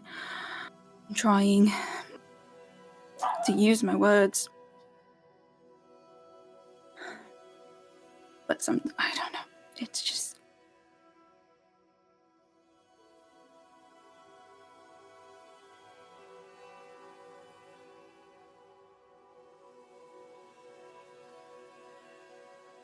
it's not easy. I think Redella's still a little bit confused about what happened, but is kind of picking up on whatever context clues Yeah. she can. And clearly there was a moment where you had to be vulnerable that she was not privy to. Yeah. And so I think just thinking back on all the stuff that's just happened with Henry and with, her past being ripped out and thrown in front of everyone, and, just having this moment of like, ooh, I think Redella moves her hand that's on your elbow and like wraps it around your shoulder. Well,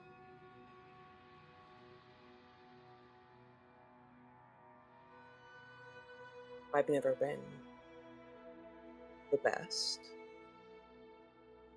at expressing things that are important to me.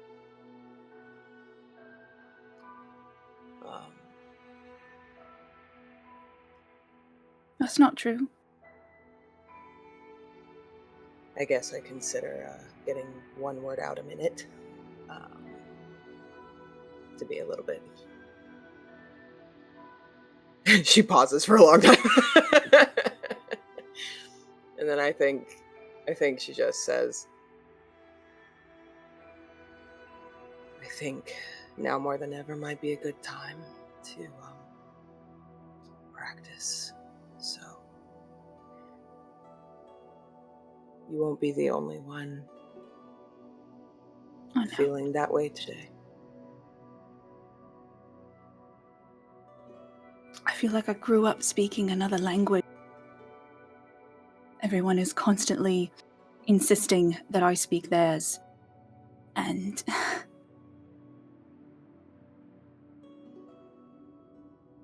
it's maddening because it's like I've been saying everything the whole time. The way that you do, the way that we knew that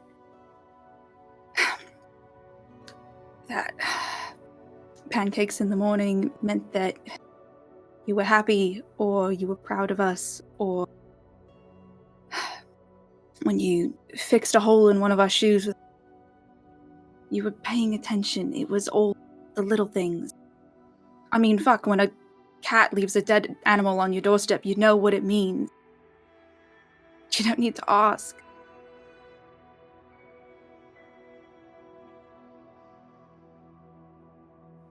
And they're still asking.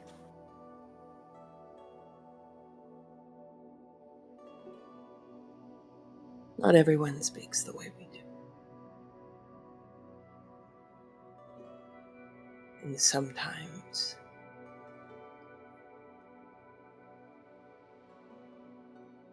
we need to provide them with the courtesy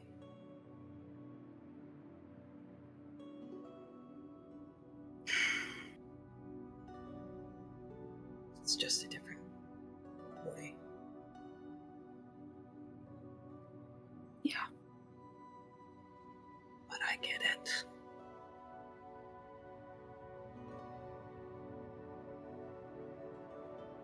I know.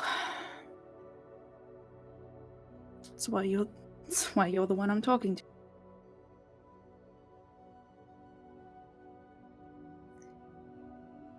Well, if you'd like to walk in silence, I wouldn't be opposed.